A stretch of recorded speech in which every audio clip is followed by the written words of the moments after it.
ನಮಸ್ಕಾರ. ಆಪ್ಕೆ ಅದಾಲತ್ಗೆ ನಿಮಗೆ ಸ್ವಾಗತ. ಆಪ್ಕೆ ಅದಾಲತ್ನಲ್ಲಿ ನಾವು ಎಂಥ ವ್ಯಕ್ತಿಗಳನ್ನ ಪ್ರಸ್ತುತಪಡಿಸ್ತೇವೆ ಅಂದ್ರೆ ಅವರು ಉನ್ನತ ಪದವಿಯಲ್ಲಿರ್ತಾರೆ, ಅವರ ಕೈಯಲ್ಲಿ ಅಧಿಕಾರವಿರುತ್ತೆ ಮತ್ತೆ ದೊಡ್ಡ ದೊಡ್ಡ ನಿರ್ಣಯಗಳನ್ನ ತಗೊಳ್ತಾರೆ. ಆದ್ರೆ ಕೆಲವರು ಹೀಗೂ ಇರ್ತಾರೆ, ಅವರು ಮುಗ್ಧರು ಮತ್ತೆ ಪ್ರಾಮಾಣಿಕರು, ಅಂಥವ್ರನ್ನ ಜನ ಪ್ರೀತಿಸ್ತಾರೆ ಮತ್ತೆ ಮಮತೆಯಿಂದ ನೋಡ್ತಾರೆ. ಕೆಲವೊಮ್ಮೆ ಜನರು ಅಂಥ ವ್ಯಕ್ತಿಗಳ ಮೇಲೂ ಕೂಡ ಆರೋಪ ಮಾಡೋದಕ್ಕೆ ಇಚ್ಛಿಸ್ತಾರೆ, ಅವರನ್ನ ಪ್ರಶ್ನೆ ಮಾಡೋದಕ್ಕೆ ಇಚ್ಛಿಸ್ತಾರೆ. ಪ್ರಸ್ತುತಪಡಿಸ್ತಾ ಇದ್ದೇವೆ ಇಂದಿನ ಪ್ರಕರಣ ಒಬ್ಬ ಅದೇ ರೀತಿಯ ವ್ಯಕ್ತಿಯ ಮೇಲೆ. ಕೇಂದ್ರೀಯ ಕ್ರೀಡಾ ಹಾಗೂ ಯುವ ವ್ಯವಹಾರಗಳ ಮಂತ್ರಿ ಸುನೀಲ್ ದತ್ ಆಪ್ಕಿ ಅದಾಲತ್ನಲ್ಲಿ ಹಾಜರಾಗಿ.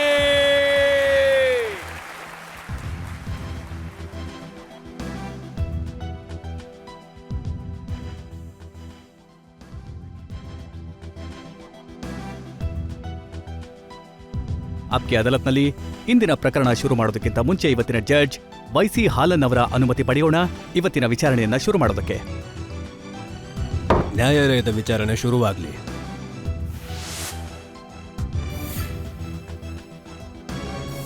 ಆಪ್ಕಿ ಅದಾಲತ್ನಲ್ಲಿ ಸುನಿಲ್ ದತ್ ಅವರ ಮೇಲಿರುವ ಆರೋಪ, ರಾಜಕೀಯದ ಕಾರಣದಿಂದ ಇವರು ಫಿಲ್ಮ್ ಕ್ಷೇತ್ರವನ್ನು ಬಿಟ್ಟಿದ್ದಾರೆ. ದತ್ ಸಾಬ್, ಈ ಆರೋಪವನ್ನ ಎಲಾಬ್ರೇಟ್ ಮಾಡ್ತೀನಿ. ಅದಕ್ಕೂ ಮುಂಚೆ ಸ್ವಲ್ಪ ಫ್ಲಾಶ್ ಬ್ಯಾಕಿಗೆ ಹೋಗೋದಕ್ಕೆ ಇಷ್ಟಪಡ್ತೀನಿ. ಸರಿ. ಪಾರ್ಟಿಷನ್ ಸಮಯದಲ್ಲಿ ಬಲ್ರಾಜ್ ದತ್ ಹೆಸರಿನ ಒಬ್ಬ ಹುಡುಗ ಮುಂಬೈಗೆ ಬಂದ ಜೈಹಿಂದ್ ಕಾಲೇಜ್ಗೆ. ಮತ್ತೆ ಮೊದಲ ಕೆಲಸ ಆತ ಮಾಡಿದ್ದು ಬಸ್ ಡಿಪೋನಲ್ಲಿ. ಆ ಕಾಲನ ಯಾರಾದ್ರೂ ಮರೆಯಕ್ಕಾಗತ್ತಾ? ನಾನು ಬೆಳಿಗ್ಗೆ ಕಾಲೇಜಿಗೆ ಹೋಗ್ತಾ ಇದ್ದೆ 10 ಗಂಟೆ ಮೇಲೆ. ನಾನು ಹೋಗ್ತಿದ್ದೆ ಲೈಬ್ರರಿಗೆ, ಯಾಕೆಂದ್ರೆ ಜಾಗ ಇರಲಿಲ್ಲ ಓದಕ್ಕೆ. ಅದಕ್ಕೆ ಏಷ್ಯಾಟಿಕ್ ಲೈಬ್ರರಿಗೆ ಹೋಗಿ ಓದ್ಕೋತಾ ಇದ್ದೆ. ಮತ್ತೆ 2 ಗಂಟೆಯಿಂದ ನನ್ನ ಡ್ಯೂಟಿ ಇರ್ತಿತ್ತು. 2 ಗಂಟೆಯಿಂದ ರಾತ್ರಿ 10:30, 11 ಗಂಟೆವರೆಗೂ ಬಸ್ ಡಿಪೋನಲ್ಲಿ. ಆ ಬಸ್ಗಳೇನು ಬರ್ತಿತ್ತಲ್ಲ ಡಿಪೋಗೆ, ಯಾವುದರ ಗಂಟೆ ಕಿತ್ತೋಗಿದೆ ಮತ್ತೆ ರೆಕಾರ್ಡ್ ಇಡೋದು, ಡೀಸೆಲ್ ಎಷ್ಟು ಹಾಕಿದ್ದಾರೆ ಅದನ್ನೆಲ್ಲ ರೆಕಾರ್ಡ್ ಇಟ್ಕೊಳ್ಳೋದು, ಮಡ್ಗಾರ್ಡ್ ಮುರಿದೋಗಿದೆ ಅಂತ ಡ್ರೈವರ್ ಹೇಳೋರು, ಅದ್ರ ರೆಕಾರ್ಡ್ ಇಟ್ಕೊಳ್ಳೋದು. ಸಂಬಳ ಎಷ್ಟು ಸಿಗ್ತಾ ಇತ್ತು ನಿಮ್ಗೆ? 100 ರೂಪಾಯಿ. 100 ರೂಪಾಯಿ ತಿಂಗಳಿಗೆ. ಬಸ್ ಡಿಪೋನಲ್ಲಿ ಕೆಲಸ ಮಾಡ್ತಾ ಮಾಡ್ತಾ ರೇಡಿಯೋ ಅನೌನ್ಸರ್ ಹೇಗಾದ್ರಿ? ನನಗೆ ಹವ್ಯಾಸ ಇತ್ತು ಪ್ಲೇಸ್ ಇತ್ಯಾದಿ ಬರೆಯೋದು ಮತ್ತೆ ಕಾಲೇಜ್ನಲ್ಲಿ ಡ್ರಾಮಾ ಗೀಮಾ ಮಾಡೋದು.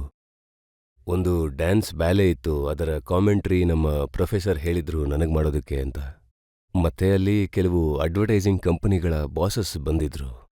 ಅವರು ನನ್ನ ಧ್ವನಿಯನ್ನ ಕೇಳಿದ್ರು. ಕಾಮೆಂಟ್ರಿ ಮಾಡುವಾಗ ನನ್ನ ಧ್ವನಿ ಇಷ್ಟ ಆಯಿತು. ಆ ಕಾಲದಲ್ಲಿ ಏನು ಪ್ರೋಗ್ರಾಮ್ ಮಾಡ್ತಿದ್ರು ಅಂದ್ರೆ ಫಿಲ್ಮಿ ಸ್ಟಾರ್ಗಳ ಇಂಟರ್ವ್ಯೂ. ನಾನು ದೊಡ್ಡ ಸ್ಟಾರ್ಗಳ ಇಂಟರ್ವ್ಯೂ ಮಾಡಿದೆ. ದಿಲೀಪ್ ಸಾಬ್ ಅವ್ರದ್ದು, ದೇವಾನಂದ್ ಅವ್ರದ್ದು, ಮತ್ತೆ ಆ ಕಾಲದಲ್ಲಿ ಸುರಯ್ಯ ಅವರ ಇಂಟರ್ವ್ಯೂ ಮಾಡಿದೆ. ಬಹಳಷ್ಟು ಸ್ಟಾರ್ಗಳ ಇಂಟರ್ವ್ಯೂನ ಮಾಡಿದ್ದೀನಿ. ಹಾಗೂ ಒಂದು ದಿನ ಮತ್ತೆ ನಾನೊಂದು ಪ್ರೋಗ್ರಾಮ್ ಶುರು ಮಾಡಿದೆ, ಫಿಲ್ಮಿ ಖಬರೆ ಅಂತ. ನಾನು ಹೇಳ್ತಿರೋದೇನೆಂದ್ರೆ, ನೀವು ಹೇಗೆ ಪಯನೀರೋ ಇದರಲ್ಲಿ ಆಪ್ಕಿ ಅದಾಲತ್ನಲ್ಲಿ, ಹಾಗೆ ಫಿಲ್ಮಿ ಖಬರ್ನ ಪಯನೀರ್ ನಾನು. ಓ ಹೌದಾ? ಯಾಕೆಂದ್ರೆ ಅಡ್ವರ್ಟೈಸಿಂಗ್ ಕಂಪನಿಗಳಿಗೆ ಐಡಿಯಾ ಕೊಟ್ಟಿದ್ದಾನೆ. ಫಿಲ್ಮಿ ಖಬರ್ ಏನಿದೆಯಲ್ಲ ಅದನ್ನ ಜನ ಇಷ್ಟಪಡ್ತಾರೆ, ಅವ್ರಿಗೆ ಗೊತ್ತಾಗ್ಬೇಕು ಈ ಸ್ಟುಡಿಯೋ ಅಂದ್ರೆ ಏನು, ಲೈಟ್ ಎಲ್ಲಿಂದ ಬರುತ್ತೆ, ಮತ್ತೆ ಆ ಡೈರೆಕ್ಟರ್ ಏನ್ ಆರ್ಡರ್ ಕೊಡ್ತಾರೆ, ಯಾವಾಗ ಕ್ಯಾಮ್ರಾ ಆನ್ ಆಗ್ಬೇಕು ಅನ್ನೋದು, ಆಮೇಲೆ ಡೈಲಾಗ್ ಏನು ಅನ್ನೋದು. ಮತ್ತೆ ನನಗೆ ಹೇಳಿ, ಈ ಬಲ್ರಾಜ್ ದತ್ ಅನ್ನೋ ವ್ಯಕ್ತಿ ಸುನಿಲ್ ದತ್ ಆಗಿದ್ ಯಾವಾಗ? ದಿಲೀಪ್ ಕುಮಾರ್ ಸಾಬ್ದು ಒಂದು ಫಿಲ್ಮ್ ಮಾಡ್ತಾ ಇದ್ರು, ಹಾಗೂ ರಮೇಶ್ ಸೈಗಲ್ ಅವರು ಒಂದು ದೊಡ್ಡ ಫಿಲ್ಮ್ ಮಾಡಿದ್ರು ಆ ಕಾಲದಲ್ಲಿ, ಶಹೀದ್ ಅಂತ. ಆದ್ರೆ ಹಾಡು ಆ ಕಾಲದಲ್ಲಿ ತುಂಬಾ ಪಾಪ್ಯುಲರ್ ಆಗಿತ್ತು. ನನ್ನ ಪ್ರಕಾರ ಇಲ್ಲಿ ಹಿರಿಯ ವ್ಯಕ್ತಿಗಳಿದ್ರೆ ಅವ್ರಿಗೆ ನೆನಪಿರುತ್ತೆ. ಅದು ವತನ್ ಕೆ ರಾಪೆ ವತನ್ ಕೆ ನೌಜವಾನ್ ಶಹೀದ್ ಹೋ, ಆ ಹಾಡು ತುಂಬಾ ಪಾಪ್ಯುಲರ್ ಆಗಿತ್ತು. ಆಗ ನಾನು ದಿಲೀಪ್ ಸಾಬ್ ಅವರ ಇಂಟರ್ವ್ಯೂ ಮಾಡ್ತಿದ್ದೆ. ನಾನು ಯಾವಾಗ ಸ್ಟುಡಿಯೋಗೆ ಹೋದ್ನೋ ಆಗ ಸೈಗಲ್ ಸಾಬ್ ಹೇಳಿದ್ರು, ನೀನ್ ಯಾಕೆ ಹೀರೋ ಆಗ್ಬಾರ್ದು ಅಂತ, ಯಾಕೆ ಹೀಗೆ ಓಡಾಡ್ತಾ ಇರ್ತೀಯ ಇಂಟರ್ವ್ಯೂ ಮಾಡೋದಕ್ಕೆ. ನಾನು ಹೇಳ್ದೆ, ನೀವು ನನ್ನ ಹೀರೋ ಮಾಡಿದ್ರೆ ನಾನು ಆಗ್ತೀನಿ, ಆದರೆ ಸಣ್ಣ ಪುಟ್ಟ ರೋಲ್ ಮಾಡಕ್ಕೆ ಇಷ್ಟ ಇಲ್ಲ ಅಂತ. ಅವ್ರು ಹೇಳಿದ್ರು, ಸರಿ ನಿನ್ನ ಟೆಸ್ಟ್ ತಗೊಳ್ಳೋಣ. ಅವ್ರು ನನ್ನ ಟೆಸ್ಟ್ ತಗೊಂಡ್ರು. ಟೆಸ್ಟ್ ತಗೊಂಡು ಅವ್ರು ನನಗೆ ದಿಲೀಪ್ ಸಾಬ್ ಅವರ ಬಟ್ಟೆ ಕೊಟ್ರು, ಪ್ಯಾಂಟ್ ಕೊಟ್ರು ಹಾಕು ಅಂತ, ಹಾಗೆ ಕೋಟು ಕೊಟ್ರು. ನಾನು ದಿಲೀಪ್ ಸಾಬ್ಗಿಂತ ಸ್ವಲ್ಪ ಎತ್ತರ. ನನಗವ್ರ ಪ್ಯಾಂಟು ಮೊಣಕಾಲಿನವರೆಗೂ ಬರ್ತಿತ್ತಷ್ಟೇ. ಮತ್ತೆ ಸ್ಲೀವ್ಸು ಇಲ್ಲಿವರೆಗೂ ಬರ್ತಿತ್ತು. ಮತ್ ನಾನು ಬಂದೆ, ನೀವು ಕರೆದಾಗ ಬಂದ ಹಾಗೆ ಆ ರೀತಿ ಅಲ್ಲಿ ಹೋಗಿ ಒಂದು ಡೈಲಾಗ್ ಹೇಳಬೇಕಿತ್ತು. ಡೈಲಾಗ್ ಏನೋ ನನಗೆ ನೆನಪಿತ್ತು, ಆದರೆ ನನಗೆ ಹೇಗನ್ನಿಸ್ತಾ ಇತ್ತು ಅಂದರೆ, ಎಲ್ಲೋ ಸಿಕ್ಕಾಕೊಂಡಿದ್ದೀನಿ, 4 ದಿಕ್ಕಲ್ಲೂ ಡಾರ್ಕ್ನೆಸ್ ಇದೆ. ನಾನು ಡೈಲಾಗ್ನ ಬೇಗ ಬೇಗ ಹೇಳಿ ಹೊರಟ್ಬಿಟ್ಟೆ ಅಲ್ಲಿಂದ. So that was in 1955. ಮತ್ತೆ ಅವತ್ತಿಂದ ಗಾಡಿ ನಡೀತಾ ಇದೆ ನಿಧಾನವಾಗಿ. ನಿಧಾನವಾಗೇನಲ್ಲ, ಬಹಳ ವೇಗವಾಗಿ ಓಡ್ತಿದೆ ನಿಮ್ ಗಾಡಿ ಅಂತೂ. ಆದ್ರೆ ನಿಜವಾದ ಗಾಡಿಯ ವೇಗ ಹೆಚ್ಚಾಗಿದ್ದು ಮದರ್ ಇಂಡಿಯಾಯಿಂದ. ಖಂಡಿತ ಹೌದು. ಆ ರೋಲ್ ಸಿಕ್ಕಿದ್ದು ಹೇಗ್ ನಿಮ್ಗೆ? ಆ ರೋಲ್ ಬಗ್ಗೆ ಒಂದು ವಿಶೇಷತೆ ಇದೆ. ಅದೇನಂದ್ರೆ, ಅದಕ್ಕೂ ಮುಂಚೆ ನನ್ನ ಒಂದೆರಡು ಪಿಕ್ಚರ್ಗಳು ಸ್ವಲ್ಪ ಹಿಟ್ ಆಗಿದ್ವು. ಅದು ಏಕಿ ರಾಸ್ತಾ, VR ಚೋಪ್ರಾ ಸರ್ ಅವ್ರದ್ದು. ನಾನು ಅದರಲ್ಲಿ ಕೆಲಸ ಮಾಡಿದ್ದೆ. ಅದರಲ್ಲಿ ನಾನಿದ್ದೆ, ಅಶೋಕ್ ಕುಮಾರ್ ಅವರಿದ್ರು, ಮತ್ತೆ ಮೀನಾ ಕುಮಾರಿ ಅವರು. ಆ ಪಿಕ್ಚರ್ ಸಿಲ್ವರ್ ಜೂಬ್ಲಿ ಆಗಿತ್ತು, ಏಕಿ ರಾಸ್ತಾ. ಮತ್ತೆ ಸಾಧನದಲ್ಲೂ ಮಾಡ್ತಿದ್ದೆ ಚೋಪ್ರಾ ಸರ್ ಅವ್ರದ್ದು. ಅದು ಸಿಲ್ವರ್ ಜೂಬ್ಲಿ ಆಗಿತ್ತು. ಅದರಲ್ಲಿ ನನ್ನ ಶೂಟಿಂಗ್ ನಡೀತಾ ಇತ್ತು. ಅಲ್ಲಿ ಒಂದಿನ ಮೆಸೇಜ್ ಬಂತು. ಮುಕ್ರಿ, ನನ್ನ ಬಹಳ ಆತ್ಮೀಯ ಸ್ನೇಹಿತ ಆಗಿದ್ದ Comedian ಮುಕ್ರಿ. ಹೌದು. ಆತ ನನಗೆ ಹೇಳ್ದ, ನೋಡು ನೀನ ನೆನಪಿಸ್ಕೋತಾ ಇದ್ರು ಮೆಹಬೂಬ್ ಸಾಬ್ ಅವರು. ನಾನು ಹೇಳ್ದೆ, ಅವರು ಹೀರೋನಾಗ್ಲೇ ಆಯ್ಕೆ ಮಾಡಿದಾರಲ್ಲ ಆ ರೋಲ್ಗೆ. ಆದ್ರೂ ಆತ ಹೇಳ್ದ, ಇಲ್ಲ ಭೇಟಿಯಾಗೋರನ್ನ. ನಾನು ಹೋದೆ ಮೆಹಬೂಬ್ ಸಾಬ್ನ ಭೇಟಿಯಾಗಕ್ಕೆ. ಅವ್ರು ಹೇಳಿದ್ರು, ನಿನಗೆ ಆ ರೋಲ್ ಕೊಡ್ತೀನಿ, ಆ ರಾಮುದು. ಅದು ದೊಡ್ಡ ಅಣ್ಣನ ಪಾತ್ರ. ನಾನನ್ಕೊಂಡೆ ಮೆಹಬೂಬ್ ಸಾಬ್ ತುಂಬಾ ದೊಡ್ಡ ಫಿಲ್ಮ್ ಮೇಕರ್ ಆಗಿದ್ರು, ಬಹಳ ದೊಡ್ಡ ಡೈರೆಕ್ಟರ್ ಕೂಡ ಆಗಿದ್ರು. ನಾನು ಹೇಳ್ದೆ, ಮೆಹಬೂಬ್ ಸಾಬ್, ನೀವು ಎಕ್ಸ್ಟ್ರಾ ರೋಲ್ ಕೊಟ್ರು ನಿಮ್ಗೆಷ್ಟು ದೊಡ್ಡ ಹೆಸರಿದೆ, ನೀವು ಯಾವ ರೋಲ್ ಕೊಟ್ರು ನಾನು ಮಾಡ್ತೀನಿ. ತುಂಬಾ ಖುಷಿಪಟ್ರು. ಒಂದಿನ ಅವರು ಕೂತು ನನ್ನನ್ನೇ ನೋಡ್ತಾ ಇದ್ರು. ನನಗೆ ಗೊತ್ತಾಗ್ಲಿಲ್ಲ ಯಾಕೆ ನನ್ನ ನೋಡ್ತಿದ್ದಾರೆ ಅಂತ. ಅವ್ರು ಹೇಳಿದ್ರು, ನಾನು ಅನ್ಕೋತಾ ಇದ್ದೀನಿ ನಿನಗೆ ಬಿರ್ಜುನ ರೋಲ್ ಕೊಡೋಣ ಅಂತ. ನಾನು ಅನ್ಕೊಂಡೆ ಬಿರ್ಜುನ ರೋಲೇ ತುಂಬಾ ಇಂಪಾರ್ಟೆಂಟ್ ರೋಲ್ ಆಗಿತ್ತು ಅದರಲ್ಲಿ. ಅದಕ್ಕೆ ನಾನು ಹೇಳ್ದೆ, ನಿಮ್ಮಿಷ್ಟ. ಅವ್ರು ಹೇಳಿದ್ರು, ನಿನ್ ಕೂದಲು ಸ್ವಲ್ಪ ಉದ್ದ ಇದೆ, ಅದಕ್ಕೆ ನೀನು ಹಳ್ಳಿಯವನ್ ರೀತಿ ಕಾಣಲ್ಲ. ನಾನು ಅದಕ್ಕೆ ಓಡ್ ಬಂದೆ ನನ್ನ ಪರಿಚಯದ ಒಬ್ಬ ಬಾರ್ಬರ್ ಹತ್ರ. ಅವನು ನನ್ನ ಕೂದಲನ್ನ ಉಚಿತವಾಗಿ ಕತ್ತರಿಸೋನು, ಆಮೇಲೆ ಶೇವ್ ಕೂಡ ಮಾಡೋನು. ನಾನು ಅವನನ್ನ ಟ್ಯಾಕ್ಸಿಲ್ ಕೂರಿಸಿ ನಡಿ ನನ್ನ ಜೊತೆ ಅಂತ ಹೇಳಿ ಅವನನ್ನ ಕರ್ಕೊಂಡು ಹೋದೆ ಸ್ಟುಡಿಯೋಗೆ, ಮೆಹಬೂಬ್ ಸಾಬ್ ಅವ್ರ ಸ್ಟುಡಿಯೋಗೆ. ಅವರು ನಮಾಜ್ ಮಾಡ್ತಿದ್ರು. ಅವರು ನಮಾಜ್ ಮಾಡಿ ಯಾವಾಗ ಎದ್ರು, ನಾನಂದೆ, ನನ್ನ ಕ್ಷೌರಿಕನ್ನ ಕರ್ಕೊಂಡು ಬಂದಿದ್ದೀನಿ, ಕೂದ್ಲನ್ನ ಹೇಗೆ ಕತ್ತರಿಸ್ಬೇಕು ಹೇಳಿ ಹಾಗೆ ಕತ್ತರಿಸ್ಕೋತೀನಿ. ಅವ್ರಂದ್ರು, ಸರಿ. ಕೂದ್ಲನ್ನ ಕತ್ತರಿಸ್ಕೊಂಡೆ. ಅವ್ರು ಹೇಳಿದ್ರು, ನಿನ್ನ ಮೇಕಪ್ ಸ್ವಲ್ಪ ಡಾರ್ಕ್ ಆಗಿರ್ಬೇಕು, ನೀನು ಹಳ್ಳಿಯವನಲ್ವಾ, ಹೊಲದಲ್ಲಿ ಕೆಲಸ ಮಾಡೋನು, ಬಿಸಿಲಲ್ಲಿ ಕೆಲಸ ಮಾಡೋನು, ನೀನ್ ತುಂಬಾ ಫೇರ್ ಆಗಿದೀಯ. ನಾನು ಮೇಲ್ ಹೋದೆ ಮೇಕಪ್ ರೂಮ್ಗೆ. ನಾನಂದೆ, ಎಷ್ಟು ಕಪ್ಪು ವಸ್ತು ಇದೆಯೋ ಒಟ್ಟಿಗೆ ಮಾಡಿ ಎಲ್ಲಾನು ಮಿಶ್ರಣ ಮಾಡಿ ಮುಖಕ್ಕೆ ಹಚ್ಕೊಂಡು ಬಂದ್ಬಿಟ್ಟೆ. ಏನಾದ್ರೂ ವ್ಯಕ್ತಿಯ ಮುಖ ಕಪ್ಪಗಿದ್ರೆ ಕಣ್ಣುಗಳು ತುಂಬಾ ದೊಡ್ಡದಾಗಿ ಕಾಣುತ್ತೆ. ಅವರು ನೋಡಿ ಹೇಳಿದ್ರು, ನೀನು ಥೇಟ್ ಬಿರ್ಜು ಥರ ಕಾಣ್ತಿದ್ಯಾ ಕಣೋ, ನಾನು ನಿನಗೆ ಬಿರ್ಜು ರೋಲ್ ಕೊಡ್ತೀನಿ ಅಂತ. ಹೀಗೆ ನನಗೆ ಬಿರ್ಜು ರೋಲ್ ಸಿಕ್ತು ನೋಡಿ. ಅದಾದ ನಂತರ ಸೀರೀಸ್ನಲ್ಲಿ ಒಂದಾದ್ಮೇಲೆ ಒಂದು ಹಿಟ್ ಫಿಲ್ಮ್, ಸುಜಾತ, ಸಾಧನ, ಹೌದು ಹೌದು. ಮುಜೆ ಜೀನೆದು, ಬಹಳ ದೊಡ್ಡ ಪಟ್ಟಿ ಇದೆ ಆ ರೀತಿಯ ಫಿಲ್ಮ್ಗಳದ್ದು.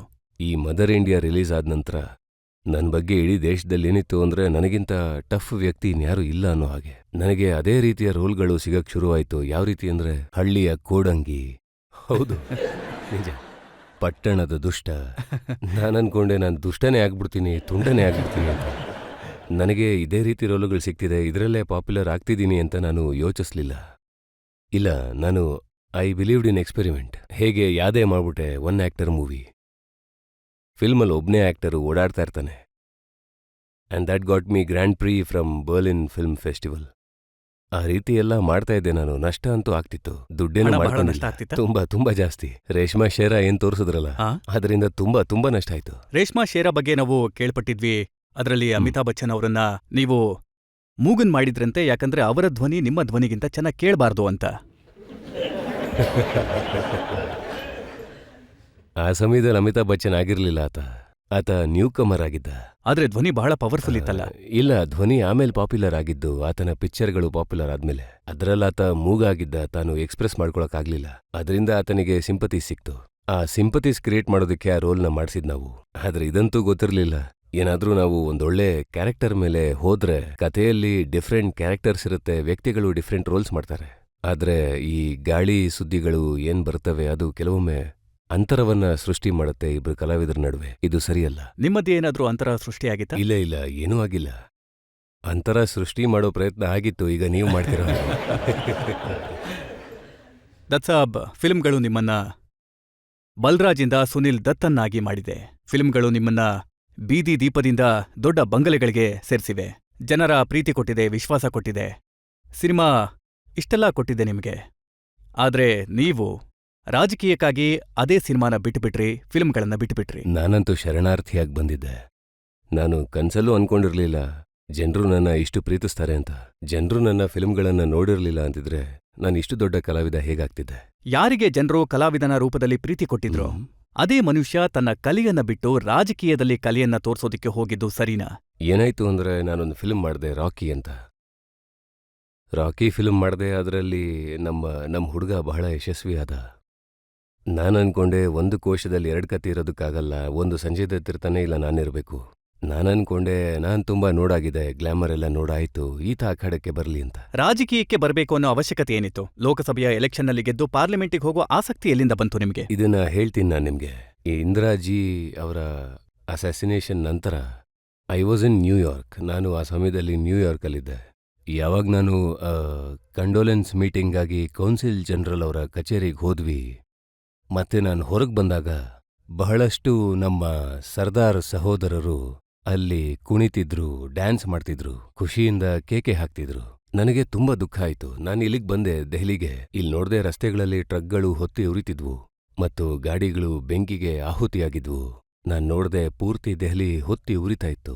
ಆಗ ನನಗೆ ಗೊತ್ತಾಯ್ತು, ಇಲ್ಲಿ ಬಹಳಷ್ಟು ಮಂದಿ ಸಿಖ್ಖರನ್ನ ಕೊಂದಿದ್ರು. ನನ್ನ ಮುಂದೆ ಆ ಸಂಪೂರ್ಣ ವಾತಾವರಣ ಮತ್ತೆ ಬಂತು.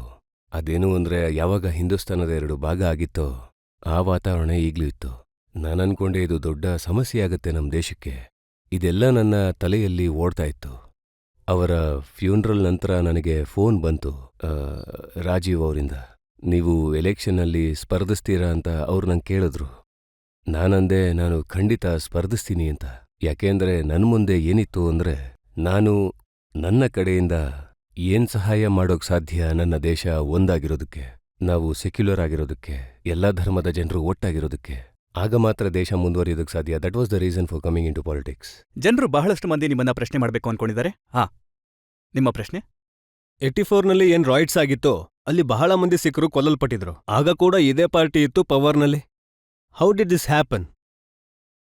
ನಾನೇನ್ ಮಾಡ್ದೆ ಅಂದ್ರೆ, as a member of parliament of Congress party, ನಾನು ಪಾದಯಾತ್ರೆ ಮಾಡ್ಕೊಂಡು ಹೋಗಿದ್ದೆ ಪಂಜಾಬ್ಗೆ. ಅವ್ರು ಹೇಳೋದು ಯಾರನ್ನ ಹೊಣೆಗಾರರು ಅಂತಿದ್ರು ರಾಯ್ಟ್ಸ್ಗೆ, ಅದೇ ಪಾರ್ಟಿ ಜಾಯ್ನ್ ಆದ್ರು. ನೋಡಿ, ಪಾರ್ಟಿಯ ಫಿಲಾಸಫಿ ಇಂಡಿವಿಜುವಲ್ ಮಾಡಿರೋದು. I am talking about the philosophy. It is basically A secular party.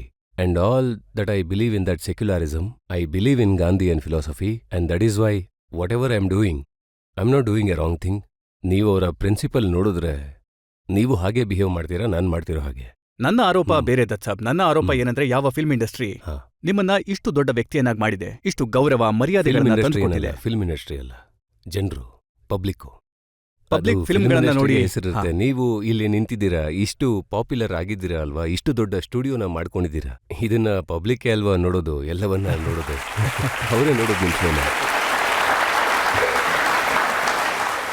ನೋಡಿ, ಎಷ್ಟು ಪ್ರೋಗ್ರಾಮ್ಸ್ಗಳು ಬರ್ತಿದೆ. ಪಬ್ಲಿಕ್ಗೆ ಇಷ್ಟ ಆಗ್ಲಿಲ್ಲ ಅಂದ್ರೆ ಪ್ರೋಗ್ರಾಮ್ ನಿಂತು ಹೋಗುತ್ತೆ. ನೀವು ಎಷ್ಟೋ ವರ್ಷಗಳಿಂದ ಬಾವುಟ ಹಿಡಿದು ನಿಂತಿದ್ದೀರಾ. You have already beaten all the records of all the comparisons of this TV network and all. ಆದ್ರೆ ನೀವು ಕೂಡ ಇಷ್ಟು ವರ್ಷಗಳಿಂದ ಬಾವುಟ ನೆಟ್ಟಿದ್ದೀರಾ, ನಿಮ್ಮನ್ ಕೂಡ ಯಾರು ಬೀಟ್ ಮಾಡಕ್ಕಾಗಿಲ್ಲ. ದತ್ ಸಾಬ್, ಫಿಲ್ಮ್ ಇಂಡಸ್ಟ್ರಿ ವ್ಯಕ್ತಿಗಳ ಆರೋಪ ಏನಂದ್ರೆ, ದತ್ ಸಾಬ್ ಅವರು ಫಿಲ್ಮ್ ಇಂಡಸ್ಟ್ರಿಗೆ ಏನೂ ಮಾಡಿಲ್ಲ ಅಂತ ಅನ್ನೋದು. ನೋಡಿ, ನಾನು 20 ವರ್ಷಗಳಿಂದ ಫಿಲ್ಮ್ ಪ್ರಪಂಚದಿಂದ ದೂರ ಇದ್ದೀನಿ. ಇಂದಿನ ಪ್ರಾಬ್ಲಮ್ಸ್ ಏನು ಅನ್ನೋದು ಅವ್ರು ನನಗೆ ಹೇಳಬೇಕು. ನೋಡಿ, ಇದೆಲ್ಲ ಪ್ರಾಬ್ಲಮ್ಸ್ ಇದೆ ಅಂತ, ಈ ರೀತಿ ಪ್ರಾಬ್ಲಮ್ಸ್ ಇವೆ, ಹೇಗೆ ಸಾಲ್ವ್ ಆಗುತ್ತೆ, ಅದಕ್ಕೆ ದಾರಿ ಏನು ಅಂತ ಹೇಳಬೇಕು. ಈ ರೀತಿ ಸಾಲ್ವ್ ಆಗತ್ತೆ ಅಂತ. ಆದ್ರೆ ದತ್ ಸಾಬ್, ನಿಮ್ಮನ್ನ ಪ್ರಧಾನಮಂತ್ರಿಗಳು ಕರೆದು ನಿಮಗೆ ಯಾವ ಮಿನಿಸ್ಟ್ರಿ ಬೇಕು ಅಂತ ಕೇಳಿದಾಗ ನೀವು ಹೇಳಬೇಕಿತ್ತು, IND ಮಿನಿಸ್ಟ್ರಿ ಬೇಕು, ನಾನು ಫಿಲ್ಮ್ ಇಂಡಸ್ಟ್ರಿಗೆ ಸ್ವಲ್ಪ ಸಹಾಯ ಮಾಡಬೇಕು ಅಂತಿದ್ದೀನಿ ಅಂತ. ಇಲ್ಲ, ನಾನು ಅದನ್ನು ಹೇಳಲಿಲ್ಲ. ಯಾಕೆಂದ್ರೆ ಫಿಲ್ಮ್ ಇಂಡಸ್ಟ್ರಿಗೆ ನಾನು ಏನು ಸಹಾಯ ಮಾಡೋಕ್ಕಾಗತ್ತೆ? ಕಾರಣ ಹೇಳೋದ್ರಲ್ಲೇ ಅರ್ಧ ಸಿಕ್ಕಾಕೋತಾ ಇದ್ದೆ. ನಾನು ಫೈಟ್ ಮಾಡೋಕ್ಕೆ ಆಗ್ತಿರಲಿಲ್ಲ ಅವ್ರಿಗೋಸ್ಕರ. Then I have to talk about the point of my government. ಅಂದರೆ ಗೌರ್ಮೆಂಟ್ ಏನು ಕೇಳುತ್ತೆ? ಇದು ಒಳ್ಳೇದಲ್ವಾ ನಾನು ಯುವಕರ ಕಡೆ ಇರೋದು ಮತ್ತು ನಾನು ಸ್ಪೋರ್ಟ್ಸ್ ಕಡೆ ಇರೋದು.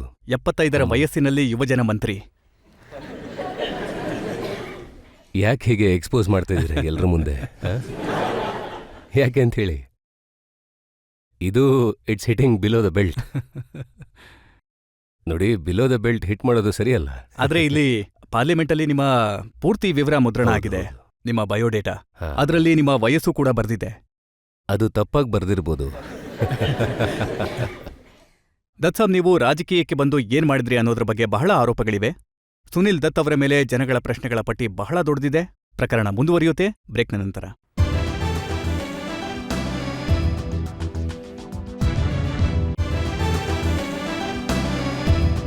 ಆಪ್ಗೆ ಅದಾಲತ್ನಲ್ಲಿ ಇವತ್ತು ಕಟಕಟಿಯಲ್ಲಿದ್ದಾರೆ ಫಿಲ್ಮ್ ಸ್ಟಾರ್ ಮತ್ತು ರಾಜಕೀಯ ನಾಯಕ ಸುನಿಲ್ ದತ್. ಆಪ್ಕಿ ಅದಾಲತ್ನಲ್ಲಿ ಯೂನಿಯನ್ ಮಿನಿಸ್ಟರ್ ಸುನಿಲ್ ದತ್ ಅವರ ಮೇಲಿರುವ ಆರೋಪ, ಇವರು ರಾಜಕೀಯದಲ್ಲಿ ಮಿಸ್ಫಿಟ್ ಆಗಿದ್ದಾರೆ. ದತ್ಸಾಬ್ ಜನರು ಹೇಳ್ತಾರೆ ನೀವು ಸಜ್ಜನರು, ಸೀದಾ ಸಾದಾ ವ್ಯಕ್ತಿ, ಒಳ್ಳೆ ವ್ಯಕ್ತಿ. ನೀವು ರಾಜಕೀಯದಲ್ಲಿ ಹೇಗ್ ಸಿಕ್ಕಾಕೊಂಡ್ರಿ? ನೋಡಿ, ರಾಜಕೀಯ ಅನ್ನೋದು ಒಳ್ಳೆ ಮನೆತನದ ವ್ಯಕ್ತಿಗಳ ಕೆಲಸ ಏನಲ್ಲ. ನೋಡಿ, ನಿಮ್ಮ ಆರೋಪ ಏನೋ ಸರಿಯಾಗಿದೆ, ಆದ್ರೆ ಇದಕ್ಕೆ ಉತ್ತರ ಕೊಡ್ಬೇಕಾ ನಾನು? ಉತ್ತರನ ಕೊಡ್ಲೇಬೇಕು ನೀವು. ನಾನು ಯಾರ ಕುರ್ಚಿ ಕಿತ್ಕೋಬೇಕು ಅನ್ನೋ ಉದ್ದೇಶದಿಂದ ಬಂದಿಲ್ಲ, ಯಾರಿಗೂ ಬೈಗುಳ ಕೊಡಬೇಕು ಅಂತನೂ ಬಂದಿಲ್ಲ. ನಾನು 5 ಎಲೆಕ್ಷನ್ ಗೆದ್ದಿದ್ದೀನಿ. ನಾನು ಯಾವತ್ತೂ ನಮ್ಮ ವಿಪಕ್ಷದ ನಾಯಕರ ನಿಂದನೆ ಮಾಡೇ ಇಲ್ಲ. ಆದ್ರೆ ಎಷ್ಟು ಜನ ಪಾದಯಾತ್ರೆ ಮಾಡ್ತಾರಲ್ಲ, ಅವರೆಲ್ಲ ಪದವಿ ಸಾಧಿಸೋದಕ್ಕೆ ಯಾತ್ರೆ ಮಾಡ್ತಾರೆ ಅಂತನ್ಸುತ್ತೆ. ನೀವು ಪಾದಯಾತ್ರೆ ಕೂಡ ಮಾಡ್ತೀರಾ, ಆದ್ರೆ ನಿಮಗೆ ಪದವಿ ಸಿಗೋದಿಲ್ಲ. ಪದವಿಗೋಸ್ಕರ ನಾನು ಬರಲಿಲ್ಲ ಇಲ್ಲಿ. ನಾನು ಸಮಾಜ ಸೇವೆ ಮಾಡೋದಕ್ಕೆ ಇಲ್ಲಿಗೆ ಬಂದಿದ್ದು. ಯಾಕೆಂದ್ರೆ ಡೆಮೋಕ್ರಸಿಲಿ ಆದ್ರೆ ದತ್ಸಾಬ್, ಪದವಿ ಅಂತೂ ಸಿಕ್ತಲ್ಲ ಇವತ್ತು. ಭಾರತ 20 ಸರ್ಕಾರದಲ್ಲಿ ವರ್ಷ. ಕ್ಯಾಬಿನೆಟ್ ಮಿನಿಸ್ಟರ್ ನೀವು. 20 ವರ್ಷಗಳ ನಂತರ 20 ವರ್ಷಗಳು ನಿರೀಕ್ಷೆ ಮಾಡಿದ್ಮೇಲೂ ನಿಮ್ಗೆ ಕೋಪ ಬಂದಿಲ್ಲ ಇಲ್ಲ, ಅಂತಂದ್ರೆ ಇದು ಇಲ್ಲ. ಬಹಳ ದೊಡ್ಡ ವಿಷಯ. ನಿಮ್ಮಂತವ್ರು ರಾಜಕೀಯದಲ್ಲಿ ಇರಬಾರ್ದು. ಇಲ್ಲ, ಆ ರೀತಿ ಏನೂ ಇಲ್ಲ. ಈಗ ಏನಂದ್ರೆ ನೀವು ಹೇಳ್ತೀರಾ ನಾನು ಡಾಕ್ಟರ್ ಆಗ್ಬೇಕು, 10ನೇ ತರಗತಿ ಆದ್ಮೇಲೆ ಡಾಕ್ಟರ್ ಆಗ್ಬಿಟ್ಟೆ ಅಂದ್ರೆ ಹಾಗೆ ಡಾಕ್ಟರ್ ಆಗಕ್ಕೆ ಸಾಧ್ಯನೇ ಇಲ್ಲ ಅಲ್ವಾ? ಯಾವಾಗ ರಾಯ್ಡ್ಸ್ ಆಯ್ತು ಮುಂಬೈನಲ್ಲಿ, ಹ್ಮ್. ನೀವಾಗ ಮೆಂಬರ್ ಆಫ್ ಪಾರ್ಲಿಮೆಂಟ್ ಆಗಿದ್ರಿ. ನಿಮ್ಮ ಪಾರ್ಟಿಯ ಸರ್ಕಾರನೇ ಇತ್ತು ಕೇಂದ್ರದಲ್ಲಿ, ನಿಮ್ಮ ಪಾರ್ಟಿಯ ಸರ್ಕಾರವೇ ಇತ್ತು ಸ್ಟೇಟ್ನಲ್ಲೂ ಕೂಡ. ಆದ್ರೆ ನೀವು ರಾಜೀನಾಮೆ ಕೊಟ್ರಿ. ಹೌದು, ಕೊಟ್ಟಿದ್ದೆ. ಯಾಕೆ ಕೊಡಬಾರ್ದು? ಯಾಕೆಂದ್ರೆ if the wrong thing is happening, ನಾನು ಹೇಳಿದ್ದೆ 15 ದಿನಗಳಿಂದ ಇಲ್ಲಿ ರೈಟ್ಸ್ ಆಗ್ತಿದೆ, ಕರ್ಫ್ಯೂ ಹಾಕಿದ್ದಾರೆ, ಜನ ಸಾಯ್ತಾ ಇದ್ದಾರೆ, ಮತ್ತಿಲ್ಲಿ ಲಾ ಅಂಡ್ ಆರ್ಡರ್ ಇಲ್ಲ ಅಂದ್ಮೇಲೆ what is the use of elected government? ಅದಕ್ಕೆ ರಿಸೈನ್ ಮಾಡ್ಬಿಟ್ಟೆ. 1985ನಲ್ಲಿ ಆಗ ಸ್ಲಮ್ ಡ್ವೆಲ್ಲರ್ಸ್ ಅವರು ಬೇಡಿಕೆ ಇಟ್ಟಿದ್ರು. ಸರ್ಕಾರ ನಿಮ್ಮ ಮಾತನ್ನ ಕೇಳಲಿಲ್ಲ. ನಿಮ್ಮ ಸ್ವಂತ ಪಾರ್ಟಿಯ ಸರ್ಕಾರನೇ ಇತ್ತು, ನೀವು ನಿಮ್ಮ ಸರ್ಕಾರದ ವಿರುದ್ಧನೇ ಪ್ರತಿಭಟನೆ ಮಾಡಿದ್ರಂತೆ. ಹೌದು, ಮಾಡಿದ್ದೆ. ಯಾಕೆ ಮಾಡಬಾರ್ದು? ನಾನ್ ಹೇಳ್ತಿರೋದೇನಂದ್ರೆ ಜನರ ಸಮಸ್ಯೆಗಳ ಜೊತೆ ಸಾಗ್ಬೇಕು. ಡೆಮೋಕ್ರಸಿಯಲ್ಲಿ ಜನರ ಸಮಸ್ಯೆಗಳ ಜೊತೆ ಸಾಗ್ಬೇಕು. ನನ್ನ ಸರ್ಕಾರ ಏನಾದ್ರೂ ತಪ್ಪು ಮಾಡ್ತಿದೆ ಅಂದ್ರೆ ಆಗ it will not be right on my part. ನನಗೇನಾದ್ರೂ ಸರ್ಕಾರ ತಪ್ಪು ಮಾಡ್ತಿದೆ ಅಂತ ಗೊತ್ತಾದ್ರೆ ನಾನು ಅದನ್ನ ಹೇಳ್ಬೇಕು. ಇದು ತಪ್ಪಾಗ್ತಿದೆ, ಜನರ ಹಿತದೃಷ್ಟಿಯಲ್ಲಿ ಇಲ್ಲ ಅಂತ. ಯಾಕೆಂದ್ರೆ ಪ್ರತಿ ಕೆಲಸ ಜನರ ಒಳ್ಳೇದಕ್ಕೆ ನಡಿಬೇಕು. ಇಂಥ ವ್ಯಕ್ತಿಗಳನ್ನ ರಾಜಕೀಯಕ್ಕೆ ಮಿಸ್ಫಿಟ್ ಅಂತಾರೆ. ಯಾರು ತಮ್ಮ ಪಾರ್ಟಿ ವಿರುದ್ಧನೇ ಮಾತಾಡ್ತಾರೆ ಅವರನ್ನ. ಪಾರ್ಟಿ ಅನ್ನೋದು ಬೇರೆ ವಿಚಾರ ಆಗುತ್ತೆ. ಪಾರ್ಟಿ ಜನರು ಪಾರ್ಟಿಯನ್ನ ಮಾಡೋದು. ಅದೇ ಪಾರ್ಟಿ ನಿಮ್ಮನ್ನ MP ಮಾಡ್ತು, ಟಿಕೆಟ್ ಕೊಡ್ತು. ಪಾರ್ಟಿನೇ ಖಂಡಿತ ನನಗೆ ಟಿಕೆಟ್ ಕೊಟ್ಟಿದ್ದು, ಆದ್ರೆ ನನಗೆ ವೋಟ್ ಈ ಜನರು ಕೊಟ್ಟಿದ್ದು. ಇಲ್ಲಿ ಕೂತಿದಾರಲ್ಲ ಇವರು. ನಾನು ಇವ್ರ ಪ್ರಾಬ್ಲಮ್ಸ್ನ ಗಮನಿಸ್ಲಿಲ್ಲ ಅಂದ್ರೆ ನನಗೆ ಯಾವ ಹಕ್ಕು ಇರೋದಿಲ್ಲ ಟಿಕೆಟ್ ತಗೊಳ್ಳೋದಕ್ಕೆ. ನಾನಾಗ ನೇರವಾಗಿ ಹೇಳಬೇಕು, ನೋಡಿ, ನಾನು ಜನರ ಪ್ರಾಬ್ಲಮ್ಸ್ನ ನಿಮ್ ಮುಂದೆ ತರಕ್ಕಾಗ್ಲಿಲ್ಲ ಅಂದ್ರೆ ನನಗೆ ಯಾವ ಹಕ್ಕು ಇಲ್ಲ. ನೀವು ನನಗೆ ಟಿಕೆಟ್ ಕೊಡ್ಬೇಡಿ. ನಾನು ಇದನ್ನೇ ಹೇಳ್ತೀನಿ. ನೀವು ಯಾವ ರಾಜಕೀಯದಲ್ಲಿ ಚತುರರಾಗಿರ್ಲಿಲ್ವೋ ಅದರ ಪ್ರಭಾವದಿಂದ ನಿಮ್ಮ ಮಗ 15 ತಿಂಗಳು ಜೈಲ್ನಲ್ಲಿ ಕಳಿಬೇಕಾಗ್ಬಂತು. ಒಳ್ಳೇದು. ಜೀವನದಲ್ಲಿ ಇದೆಲ್ಲ ಆಗ್ತಾನೇ ಇರುತ್ತೆ. ಎಲ್ಲವನ್ನ ಸಹಿಸ್ಕೊಂಡಿದೀವಿ ನಾವು. ಅದನ್ನ ಎಂದೂ ಡಂಗೂರ ಸಾರಿಸಿಲ್ಲ, ಏನೂ ಮಾಡಿಲ್ಲ. ಯಾವ ನೋವು ಬಂದ್ರೂ ಒಳಗೆ ನುಂಗ್ಕೊಂಡ್ವಿ. ಸರಿ, ಅವರು ಹಾಗೆ ಮಾಡಿದ್ದಾರೆ, ನಾನ್ ಮಾತ್ರ ಆ ರೀತಿ ಮಾಡಲ್ಲ. ಏನೋ ನಾವು ಫೇಸ್ ಮಾಡಬೇಕು. ಏನ್ ಗೊತ್ತಾ, ನಾನು ಪಾರ್ಟಿಷನ್ ಆಫ್ ಇಂಡಿಯಾ ನಂತರ ಬೀದಿಯಲ್ಲಿ ಬಿದ್ದು ನನ್ನನ್ನು ನಾನು ಮೇಲೆತ್ಕೊಂಡಿದ್ದೀನಿ ಅಂದ್ಮೇಲೆ ನಾನು ಇದನ್ನೂ ಸಹಿಸ್ಕೊಂಡಿದ್ದೀನಿ. ನನ್ನ ಮಗ 15 ತಿಂಗಳು 1.5 ವರ್ಷ ಅಲ್ಲಿ ಜೈಲಲ್ಲಿ ಕುಳಿತಾ ಇದ್ದ. ನಾನು ಏನ್ ಹೇಳ್ಬೋದಿತ್ತು ಅಂದ್ರೆ, ನೀನು ನನ್ನ ಮಗ ಫೇಸ್ ಮಾಡು ಜೀವನನ. ಆತ ಫೇಸ್ ಮಾಡ್ದ. ಅದು ನನಗೆ ಖುಷಿ ಇದೆ. ಈಗ್ಲೂ ಕೂಡ ಅವನ ಕೇಸು ನಡೀತಾನೆ ಇದೆ. ಮತ್ತೆ ಇಷ್ಟೆಲ್ಲ ಟೆನ್ಷನ್ ಇದ್ರೂ ಕೂಡ ಆತ ತನ್ನ ಸ್ಥಾನ ಪಡ್ಕೊಂಡ ಆಸ್ ಅನ್ ಆಕ್ಟರ್. ಇದು ತುಂಬಾ ಕಷ್ಟ ಆಗತ್ತೆ. ಇಷ್ಟು ಭಾರ ನಿಮ್ಮೇಲಿದ್ರೆ, ಟೆನ್ಷನ್ ಇದ್ರೆ, ಮತ್ತ ಆ ವ್ಯಕ್ತಿ ಕ್ಯಾಮ್ರಾ ಮುಂದೆ ಬಂದು ತನ್ನನ್ನ ತಾನು ಬದಲಾಯಿಸ್ಕೊಳ್ಳೋದು ಕಷ್ಟ. ಸಂಜಯ್ ದತ್ ಅವರು ಎಲ್ಲೋ ಹೊರಗಡೆ ಮಾರಿಷಸ್ನಲ್ಲಿ ಶೂಟಿಂಗ್ ಮಾಡ್ತಾ ಇದ್ರು, ನೀವಿಲ್ಲಿ ಕರ್ಸ್ಕೊಂಡ್ರಿ. ನಾನ್ ಕರ್ಸ್ಕೊಂಡಿದ್ದೆ, ಖಂಡಿತ ಸತ್ಯ. ನಾನ್ ಹೇಳಿದ್ದೆ ನೀನ್ ತಕ್ಷಣ ಬಂದ್ಬಿಡಿಲ್ಗೆ. ಆತ ತಕ್ಷಣ ಬಂದ. ಆತ ಗಿಲ್ಟಿ ಆಗಿದ್ರೆ ಯಾಕೆ ಬರ್ತಿದ್ದ? ನಮ್ ದೇಶದಲ್ಲಂತೂ ಎಷ್ಟೋ ವ್ಯಕ್ತಿಗಳು ವರ್ಷಾನ್ಗಟ್ಲೆ ಓಡಾಡ್ಕೊಂಡಿದ್ದಾರೆ ಬೇರೆ ದೇಶದಲ್ಲಿ. ನಾನ್ ಹೇಳ್ದೆ ನೀನ್ ಬಂದ್ಬಿಡು, ಆತ ಬಂದ್ಬಿಟ್ಟ. ಅವರು ಬರ್ತಿದ್ದಾಗೆ ಏರ್ಪೋರ್ಟ್ನಲ್ಲಿ ಅರೆಸ್ಟ್ ಮಾಡಿದ್ರು. ಯಾವ ರೀತಿ ಅರೆಸ್ಟ್ ಮಾಡಿದ್ರು ಅಂದ್ರೆ ಒಬ್ಬ ಭಯೋತ್ಪಾದಕನನ್ನ ಅರೆಸ್ಟ್ ಮಾಡೋ ಹಾಗೆ. ಹೌದು, ಖಂಡಿತ ಹಾಗೆ ಮಾಡಿದ್ದು. ಹಾಗೆ ಮಾಡಿದ ವ್ಯಕ್ತಿ. ನಿಮಗನ್ನಿಸ್ಲಿಲ್ವಾ ಅವ್ರನ್ನ ಇಲ್ಲಿ ಕರೆಸಿ ನೀವು ತಪ್ಪು ಮಾಡ್ಬಿಟ್ರಿ ಅಂತ? No no, I perform my duty. Honesty, we are honest people. ನಾವು ಹೇಳಿದ್ವಿ ನೀನ್ ಬಂದ್ಬಿಡು ಅಂತ. ಆತ ಬಂದ. He was honest, I was honest. It is up to them how they treated him. ಅಲ್ಲಿ ನಿಮ್ಮ ಪಾರ್ಟಿಯ ಸರ್ಕಾರ ಇತ್ತು, ನಿಮ್ಮ ಪಾರ್ಟಿಯ ಮುಖ್ಯಮಂತ್ರಿನೇ ಇದ್ರು. ನಾನು ಒಪ್ಕೋತೀನಿ ಇದನ್ನ.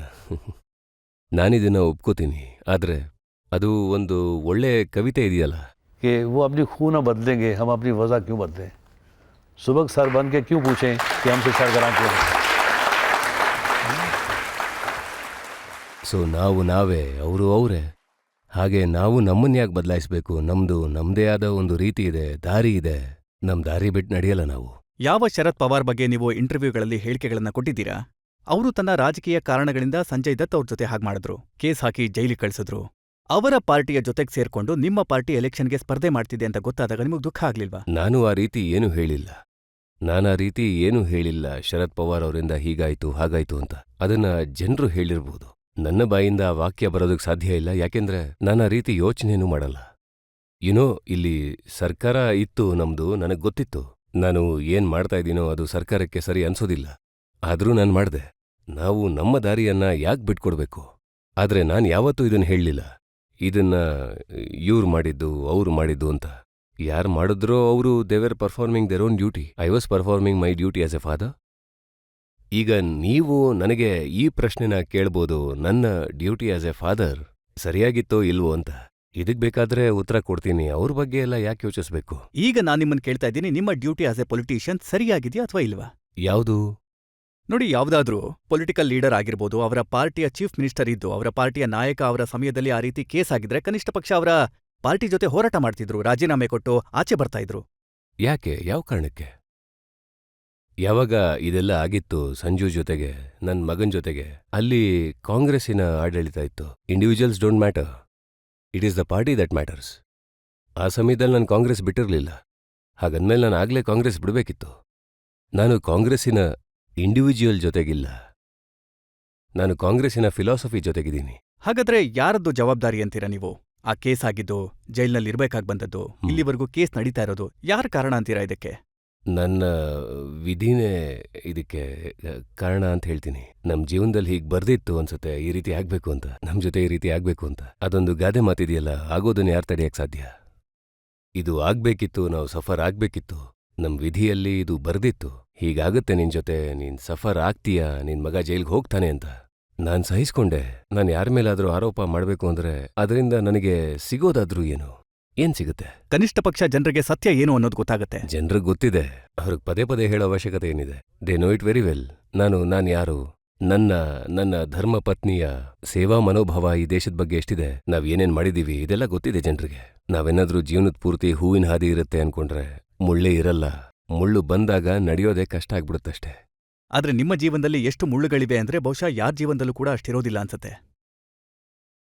ಅದು ಇನ್ನೊಂದು ಚಂದದ ಕವಿತೆ ಇದೆಯಲ್ಲ, ಅದೇನಂದ್ರೆ ये कांटों से भी निभा किए जा रहा हूँ मैं, है नहीं? ಸರಿನೇ ಅಲ್ವಾ? ದತ್ ಸಾಬ್, ನೀವು ರಾಜಕೀಯದಲ್ಲಿರೋದಕ್ಕೆ ಬಹಳಷ್ಟು ಒಪ್ಪಂದಗಳನ್ನ ಮಾಡ್ಕೋಬೇಕಾಗ್ ಬಂತು ಅಂತ ಅನ್ಸತ್ತೆ. ಇದ್ರ ಬಗ್ಗೆ ಬಹಳ ಪ್ರಶ್ನೆಗಳಿವೆ, ಆರೋಪಗಳಿವೆ. ಪ್ರಕರಣ ಮುಂದುವರಿಯುತ್ತೆ ಸಣ್ಣ ಬ್ರೇಕ್ನ ನಂತರ.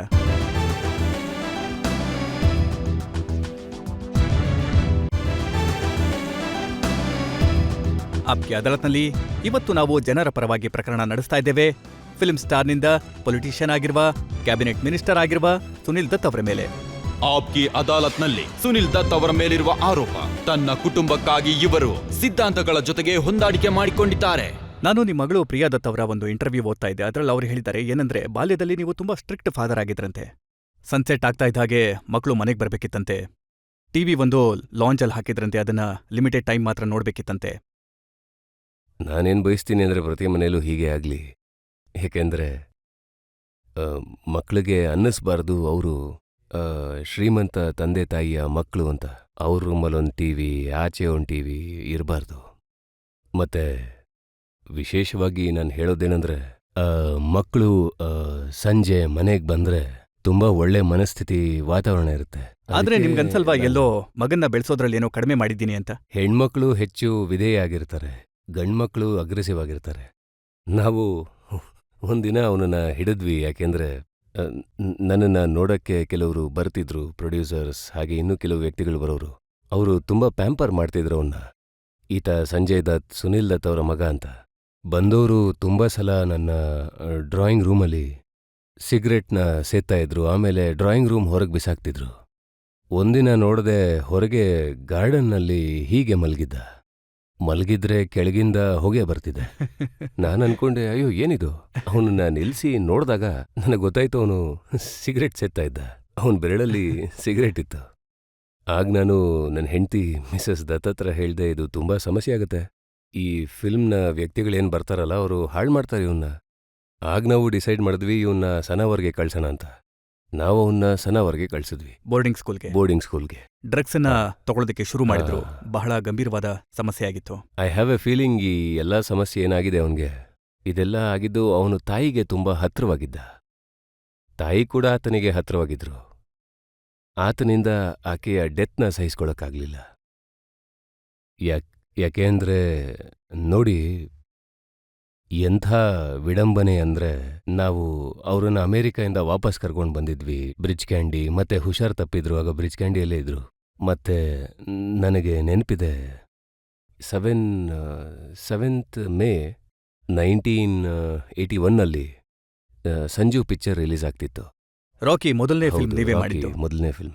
ನಿಮ್ಗೆ ಗೊತ್ತಿರುತ್ತೆ, ಕಲಾವಿದನಿಗೆ ಮೊದಲನೇ ಫಿಲ್ಮ್ ಅನ್ನೋದು ಹೇಗಿರುತ್ತೆ ಅಂತ. ತುಂಬಾ ದೊಡ್ಡ ವಿಷಯ ಆಗಿರುತ್ತೆ ಆತನ ಜೀವನ. ಕಲಾವಿದನಿಗೆ ಬಹಳ ದೊಡ್ಡದು ಹಾಗೂ ಒಬ್ಬ ತಂದೆಗೆ ಬಹಳ ದೊಡ್ಡ ವಿಚಾರ ತನ್ನ ಮಗನ ಮೊದಲನೇ ಫಿಲ್ಮ್ ಅನ್ನೋದು. ಮತ್ತೆ ನನ್ನ ಧರ್ಮಪತ್ನಿ ನನಗೆ ಹೇಳಿದ್ರು, ನೋಡಿ, ನಾನು ಫಿಲ್ಮ್ ಪ್ರೀಮಿಯರ್ ನೋಡೋದಕ್ಕೆ ಖಂಡಿತ ಹೋಗ್ಲೇಬೇಕು. ನಾನು ಹೇಳ್ದೆ, ಸರಿ ಆಯ್ತು. ನಾನು ಡಾಕ್ಟರ್ಸ್ ಪರ್ಮಿಷನ್ನ ತಗೊಂಡೆ. ನಾನು ಆಂಬ್ಯುಲೆನ್ಸ್ ಕೂಡ ಅರೇಂಜ್ ಮಾಡಿದೆ, ಜೊತೆಗೆ ಸ್ಟ್ರೆಚರ್ ಮತ್ತೆ ನಮ್ಮ ವೀಲ್ ಚೇರ್ ಕೂಡ ಅರೇಂಜ್ ಮಾಡಿದೆ ನಾನು. ಆಕೆ ಹೇಳ್ತಿದ್ಲು, ನನ್ನ ಮಗನ ಫಿಲ್ಮ್ ಖಂಡಿತ ನೋಡಲೇಬೇಕು, ಪ್ರೀಮಿಯರ್ ಶೋನ. ನಾವು ಟಿಕೆಟ್ಸ್ನ ಕೂಡ ನಾನು ಹೇಳ್ದೆ, ಆ ಟಿಕೆಟ್ಸ್ ಏನು ಕೊಡ್ತಾರಲ್ಲ, ಅದನ್ನ ತಗೊಂಡ್ವಿ. ಅದನ್ನ ಕೊಟ್ರು. ನಾವು ಸಂಜು ಜೊತೆಗೆ ಆಕೆಯ ಸೀಟ್ ಹೇಳಿದ್ದೆ, ಅಂದ್ರೆ ನೀವು ಸಂಜು ಜೊತೆ ಕೂರಿ. ಮತ್ತೆ 7th ಇತ್ತು ಪ್ರೀಮಿಯರ್ ಶೋ. ಮತ್ತೆ 3rd ಮೇ ಶಿ ಡೈಡ್. ಅವನಿಗೆ ಗೊತ್ತಿರಲಿಲ್ಲ, he was a young boy at that time. ಆತನಿಗೇನೂ ಗೊತ್ತಿರಲಿಲ್ಲ, ಅಳಬೇಕಾ ಸಂತೋಷ ಪಡಬೇಕಾ ನನ್ನ ಪಿಕ್ಚರ್ ರಿಲೀಸ್ ಆಗ್ತಿದೆ ಅಂತ. ಈ ಗೊಂದಲದಲ್ಲಿ ಆತ, I think he started this. And I don't blame him, because ಏನಾಗುತ್ತೆ ಅಂದ್ರೆ, ಈ ಪರಿಸ್ಥಿತಿಲಿ ಕೆಲವರು ಆತ್ಮಹತ್ಯೆ ಕೂಡ ಮಾಡ್ಕೋತಾರೆ. ಒಂದು ಇಂಪ್ರೆಷನ್ ಅವರ ಬಗ್ಗೆ, ಸಂಜಯ್ ಅವರ ಬಗ್ಗೆ ಪಬ್ಲಿಕ್ ಮೈಂಡಲ್ಲಿದೆ, ಖಚಿತವಾಗಿದೆ. ಈ ಅಂಡರ್ವರ್ಲ್ಡ್ನ ವ್ಯಕ್ತಿಗಳಿದ್ದಾರಲ್ಲ, ಅವ್ರ ಜೊತೆ ಏನಾದರೂ ಸ್ವಲ್ಪ ಕನೆಕ್ಷನ್ ಇದೆಯಾ ಅಂತ. ಅಂಡರ್ವರ್ಲ್ಡ್ ಜೊತೆ ನನ್ನ ಕನೆಕ್ಷನ್ಸ್ ಕೂಡ ಇತ್ತು. ಸುಳ್ಳ್ಯಾಕೆ ಹೇಳಿ ನಿಮಗೆ, ಮಸ್ತಾನ್ ನನ್ನ ಒಳ್ಳೆ ಸ್ನೇಹಿತ ಆಗಿದ್ದ. ಮತ್ತೆ ಕರೀಂ ಲಾಲಾ ಅವರು ನನಗೆ ಒಳ್ಳೆ ಸ್ನೇಹಿತರಾಗಿದ್ರು. ಒಬ್ಬ ಕಲಾವಿದ, ಅವನು ಎಲ್ರನ್ನೂ ಭೇಟಿ ಆಗ್ತಾನೆ. ಅದು ಅಂದ್ರೆ ತುಂಬಾ ದತ್ಸ ಅವರು ಕಲಾವಿದರನ್ನ ಬಳಸ್ಕೊಳ್ಳೋದಕ್ಕೆ ನೋಡಿದ್ರೆ ನೋಡಿ, ಬಳಸ್ಕೊಂಡ್ರೆ ಅದು ತಪ್ಪು. ಒಂದ್ ವೇಳೆ ಆ ಕಲಾವಿದ ಅವ್ರ ಜೊತೆ ಸ್ಮಗ್ಲಿಂಗ್ ಮಾಡಿದ್ರೆ, ಒಂದ್ ವೇಳೆ ಆ ಕಲಾವಿದ ಅವ್ರ ಜೊತೆ ಸೇರಿ ಕೊಲೆ ಮಾಡಿದ್ರೆ, ಆಗ ಅವನೂ ಹಾಗೆ ಹೇಗವರು. ಒಬ್ಬ ಕಲಾವಿದ ಸುಮ್ಮನೆ ಭೇಟಿ ಆದ್ರೆ, ನೋಡಿ, ನನಗೆ ಮಸ್ತಾನ್ ಅವರು ಭೇಟಿ ಆಗ್ತಿದ್ರು. ಅಲ್ಟಿಮೇಟ್ಲಿ ಅವರು ಸ್ವಂತ ಪೊಲಿಟಿಕಲ್ ಪಾರ್ಟಿ ಮಾಡಿದ್ರು. ಪೊಲಿಟಿಕಲ್ ಪಾರ್ಟಿ ಮಾಡ್ಕೊಂಡು ಎಲೆಕ್ಷನಲ್ಲಿ ನಿಂತರು. ಏನಿದ್ ನಂತಪ್ಪ. ನಿಮ್ ಬಗ್ಗೆ ಯಾವತ್ತೂ ಯಾರೂ ಬೆರಳು ಮಾಡಿ ತೋರಿಸಿಲ್ಲ. ಇಲ್ಲ, ಆದ್ರೆ ಹಾಗೆಲ್ಲ. ಸಂಜಯ್ನ ಕಡೆ ಖಚಿತವಾಗಿ ಎಲ್ಲರೂ ಬೆರಳು ಮಾಡಿ ತೋರಿಸಿದ್ರು. ಕಾರಣ ಏನು ಅಂದ್ರೆ, ಇತ್ತೀಚೆಗೆ ಬೆರಳು ಮಾಡಿ ತೋರಿಸೋರು ಹೆಚ್ಚಾಗಿದ್ದಾರೆ. ನನ್ನನ್ನು ಕ್ಷಮಿಸ್ಬೇಕು. ಆ ಕಾಲದಲ್ಲಿ ಜನ ಅಂಡರ್ಸ್ಟ್ಯಾಂಡ್ ಮಾಡ್ಕೋತಿದ್ರು. ಅವ್ರು ಅರ್ಥ ಮಾಡ್ಕೊಳ್ಳೋರು, ಈ ಮನುಷ್ಯ ಆ ರೀತಿ ಮಾಡಕ್ ಸಾಧ್ಯ ಇಲ್ಲ ಅಂತ. ನಾವು ಭೇಟಿ ಆಗ್ತಿದ್ವಿ, ಅವರು ಬರ್ತಾ ಇದ್ರು. ಫಿಲ್ಮ್ ಪಾರ್ಟಿಗಳಲ್ಲಿ ಬರ್ತಾ ಇದ್ರು ಅವರು. ಹೇಳಿ, ಮಾತು ನಿಜನಾ? ನಿರಂತರವಾಗಿ ನೀವು ಸಾಂಪ್ರದಾಯಿಕತೆಯ ವಿರುದ್ಧ ಹೋರಾಟ ಮಾಡಿದ್ರಿ. ನೀವು ಶಿವಸೇನೆಯ ವಿರೋಧಿ ಕೂಡ ಆಗಿದ್ರಿ. ಆದ್ರೆ ಸಂಜಯ್ ಅವರ ಕೇಸ್ ನಡೀತಾ ಇರಬೇಕಾದ್ರೆ ಒಂದು ಸರ್ಕಾರ ಇತ್ತು, ಶಿವಸೇನೆ ಮತ್ತು ಬಿಜೆಪಿ ಸರ್ಕಾರ ಇತ್ತು. ಆ ಸಮಯದಲ್ಲಿ ಬಾಲ್ ಠಾಕ್ರೆ ಅವರ ಸಹಾಯ ತಗೊಂಡ್ರಂತೆ. ಬಾಲ್ ಠಾಕ್ರೆ ಅವರು ಈಸ್ ಮೈ ಓಲ್ಡ್ ಫ್ರೆಂಡ್. ಯಾವಾಗ ನಾನು ರಾಜಕೀಯದಲ್ಲಿ ಇರ್ಲಿಲ್ವೋ ಆ ಕಾಲದಿಂದ ಅವ್ರು ನನಗೆ ಗೊತ್ತು. And he respects me, I respect him. ಮತ್ತೆ ನಾನು ಯಾಕೆ ಅವರನ್ನ ಭೇಟಿಯಾದೆ ಅಂದ್ರೆ, ಆ ಸಮಯದಲ್ಲಿ ಅವರ ಸರ್ಕಾರ ಇತ್ತು. ಮಿಸ್ಟರ್ ಬಾಲ್ ಠಾಕ್ರೆ ಅವರ ಸರ್ಕಾರ ಇತ್ತು. ನಿಮ್ಗೆ ನೆನಪಿರ್ಬೇಕು, ಅವ್ರು ಹೇಳೋರು, ಬೀಗದ ಕೈ ನನ್ ಬಳಿ ಇದೆ. ಯಾರ ಬಳಿ ಬೀಗದ ಕೈ ಇರುತ್ತೋ, ರಿಮೋಟ್ ಕಂಟ್ರೋಲ್. ಹೌದು, ಖಂಡಿತ ರಿಮೋಟ್ ಕಂಟ್ರೋಲ್ ನನ್ ಬಳಿ ಇದೆ ಹಾ. ಅನ್ನೋರು. ಯಾರ ಬಳಿ ರಿಮೋಟ್ ಕಂಟ್ರೋಲ್ ಇರುತ್ತೋ ಅವ್ರ ಹತ್ರನೇ ಹೋಗಕ್ ಸಾಧ್ಯ ಅಲ್ವಾ. And for my son, when he has a problem, ಅವನಿಗೆ ಹುಷಾರಿಲ್ಲ ಅಂದ್ರೆ ಅವನನ್ನ ಡಾಕ್ಟರ್ ಬಳಿನೇ ಕರ್ಕೊಂಡು ಹೋಗ್ಬೇಕು. ಆತನಿಗೆ ಪ್ರಾಬ್ಲಮ್ ಇದ್ರೆ, ಏನಾದ್ರೂ ಪೊಲಿಟಿಕಲ್ ಪ್ರಾಬ್ಲಮ್ ಇದ್ರೆ, ನಾನು ಪೊಲಿಟಿಷಿಯನ್ ಹತ್ರನೇ ಹೋಗ್ಬೇಕಲ್ವಾ. So that is the reason. ನಿಮ್ಗೆ ಅನ್ನಿಸ್ಲಿಲ್ವಾ ನಿಮ್ಮ ಸಿದ್ಧಾಂತಗಳ ಜೊತೆ ಹೊಂದಾಣಿಕೆ ಮಾಡ್ಕೋತಾ ಇದ್ದೀನಿ ಅಂತ? ಇಲ್ಲ, ಖಂಡಿತ ಇಲ್ಲ. ಆ ರೀತಿ ಇದ್ದಿದ್ರೆ ಅವ್ರ ಪಾರ್ಟಿಗೆ ಜಾಯ್ನ್ ಆಗ್ತಿದ್ದೆ ನಾನು. ನನ್ನ ಮಗನಿಗೆ ಸಹಾಯ ಮಾಡಿದ್ದೀರಾ, ನಾನು ಶಿವಸೇನೆನ ಜಾಯ್ನ್ ಆಗ್ತೀನಿ ಅಂತ. ಅವ್ರ ಸಿದ್ಧಾಂತಗಳ ಜೊತೆ ಹೊಂದಾಣಿಕೆ ನಾನು ಆಗೋದು. ಕೇಳ್ಪಟ್ಟೆ, ಯಾವಾಗ ಮುಂದಿನ ಎಲೆಕ್ಷನ್ ನಡೀತಲ್ಲ, ಆಗ ನೀವು ಸ್ಪರ್ಧೆ ಮಾಡ್ಲಿಲ್ಲ, ಯಾಕಂದ್ರೆ ಬಾಲ್ ಠಾಕ್ರೆ ಬೇಡ ಅಂತಿದ್ರಂತೆ. ಇಲ್ಲ, ನಾನು ಸ್ಪರ್ಧೆ ಮಾಡಿದ್ದೀನಿ. ಅವ್ರ ಕ್ಯಾಂಡಿಡೇಟ್ಸ್ ವಿರುದ್ಧನೇ ಸ್ಪರ್ಧೆ ಮಾಡಿದ್ದೀನಿ. 2 ಎಲೆಕ್ಷನ್ ಅಲ್ಲಿ ಮಾಡಿದ್ದೀನಿ ನಾನು, 99 ಮತ್ತೆ ಈಗಿನದ್ದು ಕೂಡ. ಆದ್ರೆ ಆ ಸಮಯದಲ್ಲಿ ಸ್ಪರ್ಧೆ ಆ ಮಾಡಿ ಸಮಯದಲ್ಲಿ ಯಾಕೆ ಮಾಡಲಿಲ್ಲ ಅಂದ್ರೆ, because I did not agree with my leadership. That was my reason. Because I know, I generally felt that this is not the right time. I did not leave the party. ನನಗೀಗ್ಲೂ ನೆನಪಿದೆ, ನರಸಿಂಹರಾವ್ ಅವರು, ನಾನು ಹಾಸ್ಪಿಟ್ಲಲ್ಲಿದ್ದೆ. ಅವ್ರು ಹೇಳಿದ್ರು, ನಿಮ್ಮ ಹೆಸರು announce ಮಾಡ್ತಾ ಇದ್ದೀವಿ. ನಾನು ಅವ್ರಿಗೆ ಹೇಳಿದೆ, ನಾನು ಸ್ಪರ್ಧಿಸಲ್ಲ ಅಂತ. ಮತ್ತೆ mister Bal Thackeray, according to me, I think he's a good leader. ಅವ್ರ ಆ ರೀತಿ ಏನು ಕಂಡೀಷನ್ ಹಾಕಿರ್ಲಿಲ್ಲ ನಂಗೆ. ನೋಡು, ನಾನು ಇದನ್ನ ಮಾಡ್ತಾ ಇದ್ದೀನಿ, ನೀನ್ ಎಲೆಕ್ಷನ್ ಅಲ್ಲಿ ಸ್ಪರ್ಧಿಸ್ಬೇಡ ಅಂತ. ಐ ಥಿಂಕ್ ಈ ರೀತಿ ಸಣ್ಣ ವ್ಯಕ್ತಿಗಳು ಯೋಚನೆ ಮಾಡ್ತಾರೆ, ಬಾಲ್ ಠಾಕ್ರೆ ಅವ್ರು ಮಾಡಲ್ಲ. ಆದ್ರೆ ನಿಮ್ಮ ಪಾರ್ಟಿನಲ್ಲೇ ಕೆಲವು ವ್ಯಕ್ತಿಗಳು ಅನ್ಕೋತಿದ್ರಂತೆ ನೀವು ಚುನಾವಣೆ ಸ್ಪರ್ಧಿಸಬಾರ್ದು ಅಂತ. I knew there are some people in my party ನನ್ನ ಖುದ್ದಾಗಿ ಸೋಲ್ಸಕ್ಕೆ ಸಿದ್ಧ ಇದ್ರು. ಇವತ್ತು ಅದೇ ನಾಯಕ ವಾಪಸ್ ನಿಮ್ಮ ಪಾರ್ಟಿ ಜೊತೆ ಸೇರಿ ಚುನಾವಣೆಗೆ ಸ್ಪರ್ಧಿಸ್ತಾ ಇದ್ದಾರೆ. ನೋಡಿ, ನಾನು ಯಾವ ನಾಯಕರ ಬಗ್ಗೆನೂ ಹೇಳಲಿಲ್ಲ. ನಾನಂತೂ ಹೇಳ್ತಾ ಇಲ್ಲ, ನೀವೇ ನನ್ನನ್ನ ಕೇಳ್ತಾ ಇರೋದು. ನಾನು ಹೇಳ್ತಿರೋದೇನಂದ್ರೆ ನನಗೆ ಆ ಸಮಯದಲ್ಲಿ ನಿಮ್ಮ ಪಾರ್ಟಿ ಲೀಡರ್ ಆಗಿದ್ರು ಮಹಾರಾಷ್ಟ್ರದಲ್ಲಿ. ಹೌದು. ನೀವ್ ಹೆಸರು ಹೇಳೋದಿಲ್ಲ ಅಂದ್ರೆ ನಾನು ಹೇಳೋದಿಲ್ಲ. ಹ್ಮ್. ಆದ್ರೆ ಸತ್ಯ ಏನು ಅಂದ್ರೆ ಆ ಸಮಯದಲ್ಲಿ ನಿಮ್ಮ ಪಾರ್ಟಿ ನಾಯಕರಾಗಿದ್ರು ಮಹಾರಾಷ್ಟ್ರದಲ್ಲಿ. ಅವರು ಮತ್ತೆ ನಿಮ್ಮ ಪಾರ್ಟಿಯ ಜೊತೆ ಸೇರಿ ಚುನಾವಣೆಗೆ ಸ್ಪರ್ಧಿಸ್ತಾ ಇದ್ದಾರೆ. It is the decision of the party, political party, great leaders. I am not A great leader, ನಾನು ಸದ್ಭಾವನೆಯ ಸಿಪಾಯಿ, ನಿಮಗಂತೂ ಗೊತ್ತಿದೆ. ದಟ್ಸ್ ಫಿಲ್ಮ್ಗಳಲ್ಲಿ ನೀವು ಸಕ್ಸಸ್ಫುಲ್ ಆದ್ರಿ, ರಾಜಕೀಯದಲ್ಲಿ ಸಕ್ಸಸ್ಫುಲ್ ಆದ್ರಿ, ಯಾವಾಗಿಂದ ಸ್ಪೋರ್ಟ್ಸ್ ಮಿನಿಸ್ಟರ್ ಆದ್ರಿ ಆಗಿಂದ ಸ್ಪೋರ್ಟ್ಸ್ ನಾಶ ಆಗಿದೆ. ಇದ್ರ ಬಗ್ಗೆ ಜನರ ಮನಸ್ಸಿನಲ್ಲಿ ಬಹಳ ಪ್ರಶ್ನೆಗಳಿವೆ, ಆರೋಪಗಳಿವೆ. ಪ್ರಕರಣ ಮುಂದುವರಿಯುತ್ತೆ ಬ್ರೇಕ್ನ ನಂತರ.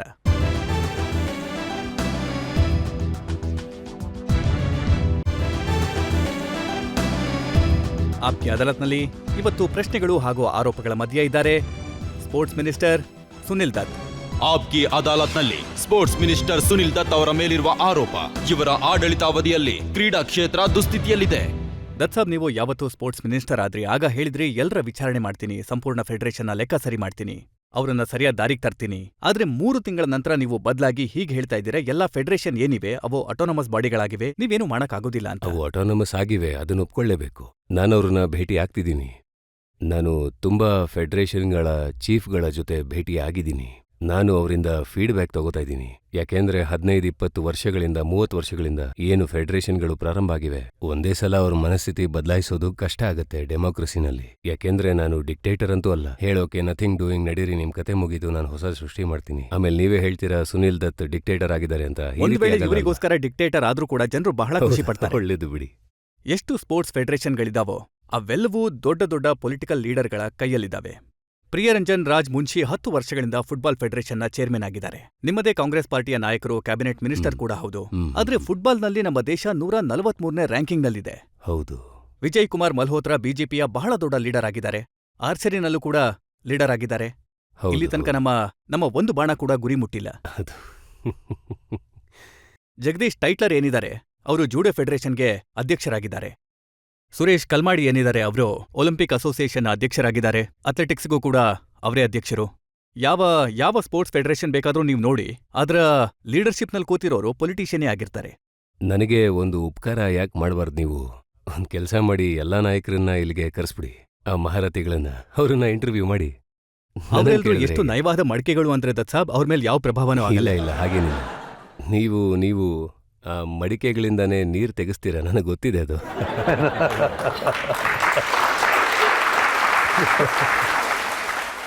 ನೀವ್ ಕೇಳಿ. ಕೇಳಿ. You have, when I say you, mean the people humiliated Dhanraj Pillai, who paid a 4th Olympic. Not very many people have done. What action have you taken? The people who disarmed, the people who made him to sit down.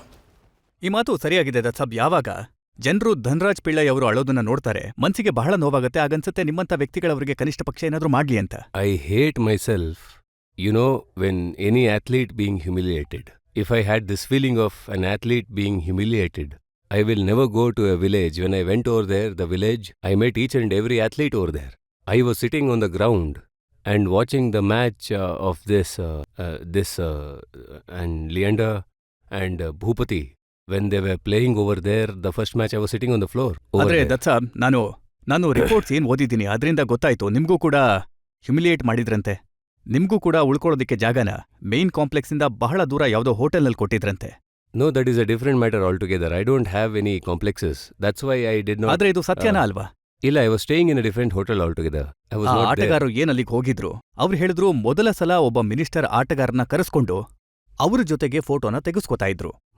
ಅವ್ರು ಹೇಳಿದ್ರು ಮೊದಲ ಬಾರಿಗೆ ಒಬ್ಬ minister ಹೇಗಿದ್ರು ಅಂದ್ರೆ ಆಟಗಾರರ ಜೊತೆಗೆ ಬೆರೆತು ಅವ್ರನ್ನ ಅವರು ಹುರಿದುಂಬಿಸ್ತಾ ಇದ್ರು. ರೈಟ್. ಇದು ನಿಜಾನ? ಅದಕ್ಕೆ ನಿಮ್ಮ ಮೇಲೆ ನಂಬಿಕೆ ಇದೆ, ಆ ಆಟಗಾರರಿಗೆ ನಂಬಿಕೆ ಇದೆ, ಜನರಿಗೆ ನಂಬಿಕೆ ಇದೆ. ಕನಿಷ್ಠ ಪಕ್ಷ ನೀವಾದ್ರೂ ಆಕ್ಷನ್ ತಗೋತೀರಾ ಅಂತ. It takes time. If the things are bad, you can't make a building overnight. It took him at least 2-3 years to make this beautiful monument. If you tell him to do this in one day, that is not possible. Sir, ನನ್ನ ಪ್ರಶ್ನೆ ಏನು ಅಂದ್ರೆ, ಒಲಿಂಪಿಕ್ಸ್ಗೂ ಕೆಲ ದಿನಗಳ ಮುಂಚೆ ಹಾಕಿ ತಂಡದ ಕೋಚ್ನ ತೆಗ್ದ್ಹಾಕಿದ್ರಂತೆ. ಭಾರತೀಯ ತಂಡದ ಪ್ರದರ್ಶನ ಚೆನ್ನಾಗಿಲ್ಲ ಅಂತ ಫಾರಿನ್ ಕೋಚ್ನ ನೇಮಿಸ್ತೀವಿ ಅಂದಿದ್ರು. ಆದ್ರೆ ಇವತ್ ನಾವು ನೋಡೋದಾದ್ರೆ ಅದೇ ಕೋಚ್ಗೆ ದ್ರೋಣಾಚಾರ್ಯ ಅವಾರ್ಡ್ ಕೊಟ್ಟಿದ್ದಾರೆ. ಹಾಗಾದ್ರೆ ಆ ಕೋಚ್ನ ತರಬೇತಿ ಚೆನ್ನಾಗಿತ್ತೋ ಚೆನ್ನಾಗಿರ್ಲಿಲ್ವೋ? ಅಂದ್ರೆ ಯಾವ ಬೇಸಿಸ್ ಮೇಲೆ ಅವರಿಗೆ ದ್ರೋಣಾಚಾರ್ಯ ಅವಾರ್ಡ್ ಕೊಡಲಾಗ್ತಿದೆ? ಇದು ನೀವು ತುಂಬ ಒಳ್ಳೆ ಪ್ರಶ್ನೆ ಕೇಳಿದ್ರಿ. ಏನಾಗುತ್ತೆ ಅಂದರೆ ಯಾವಾಗ ಈ ಅವಾರ್ಡ್ನ ಕೊಡ್ತಾರಲ್ಲ, ಅದನ್ನ ಮಿನಿಸ್ಟರ್ ಕೊಡೋದಿಲ್ಲ, ಮಿನಿಸ್ಟರ್ ಕಮಿಟೀಸ್ ಮಾಡ್ತಾರೆ.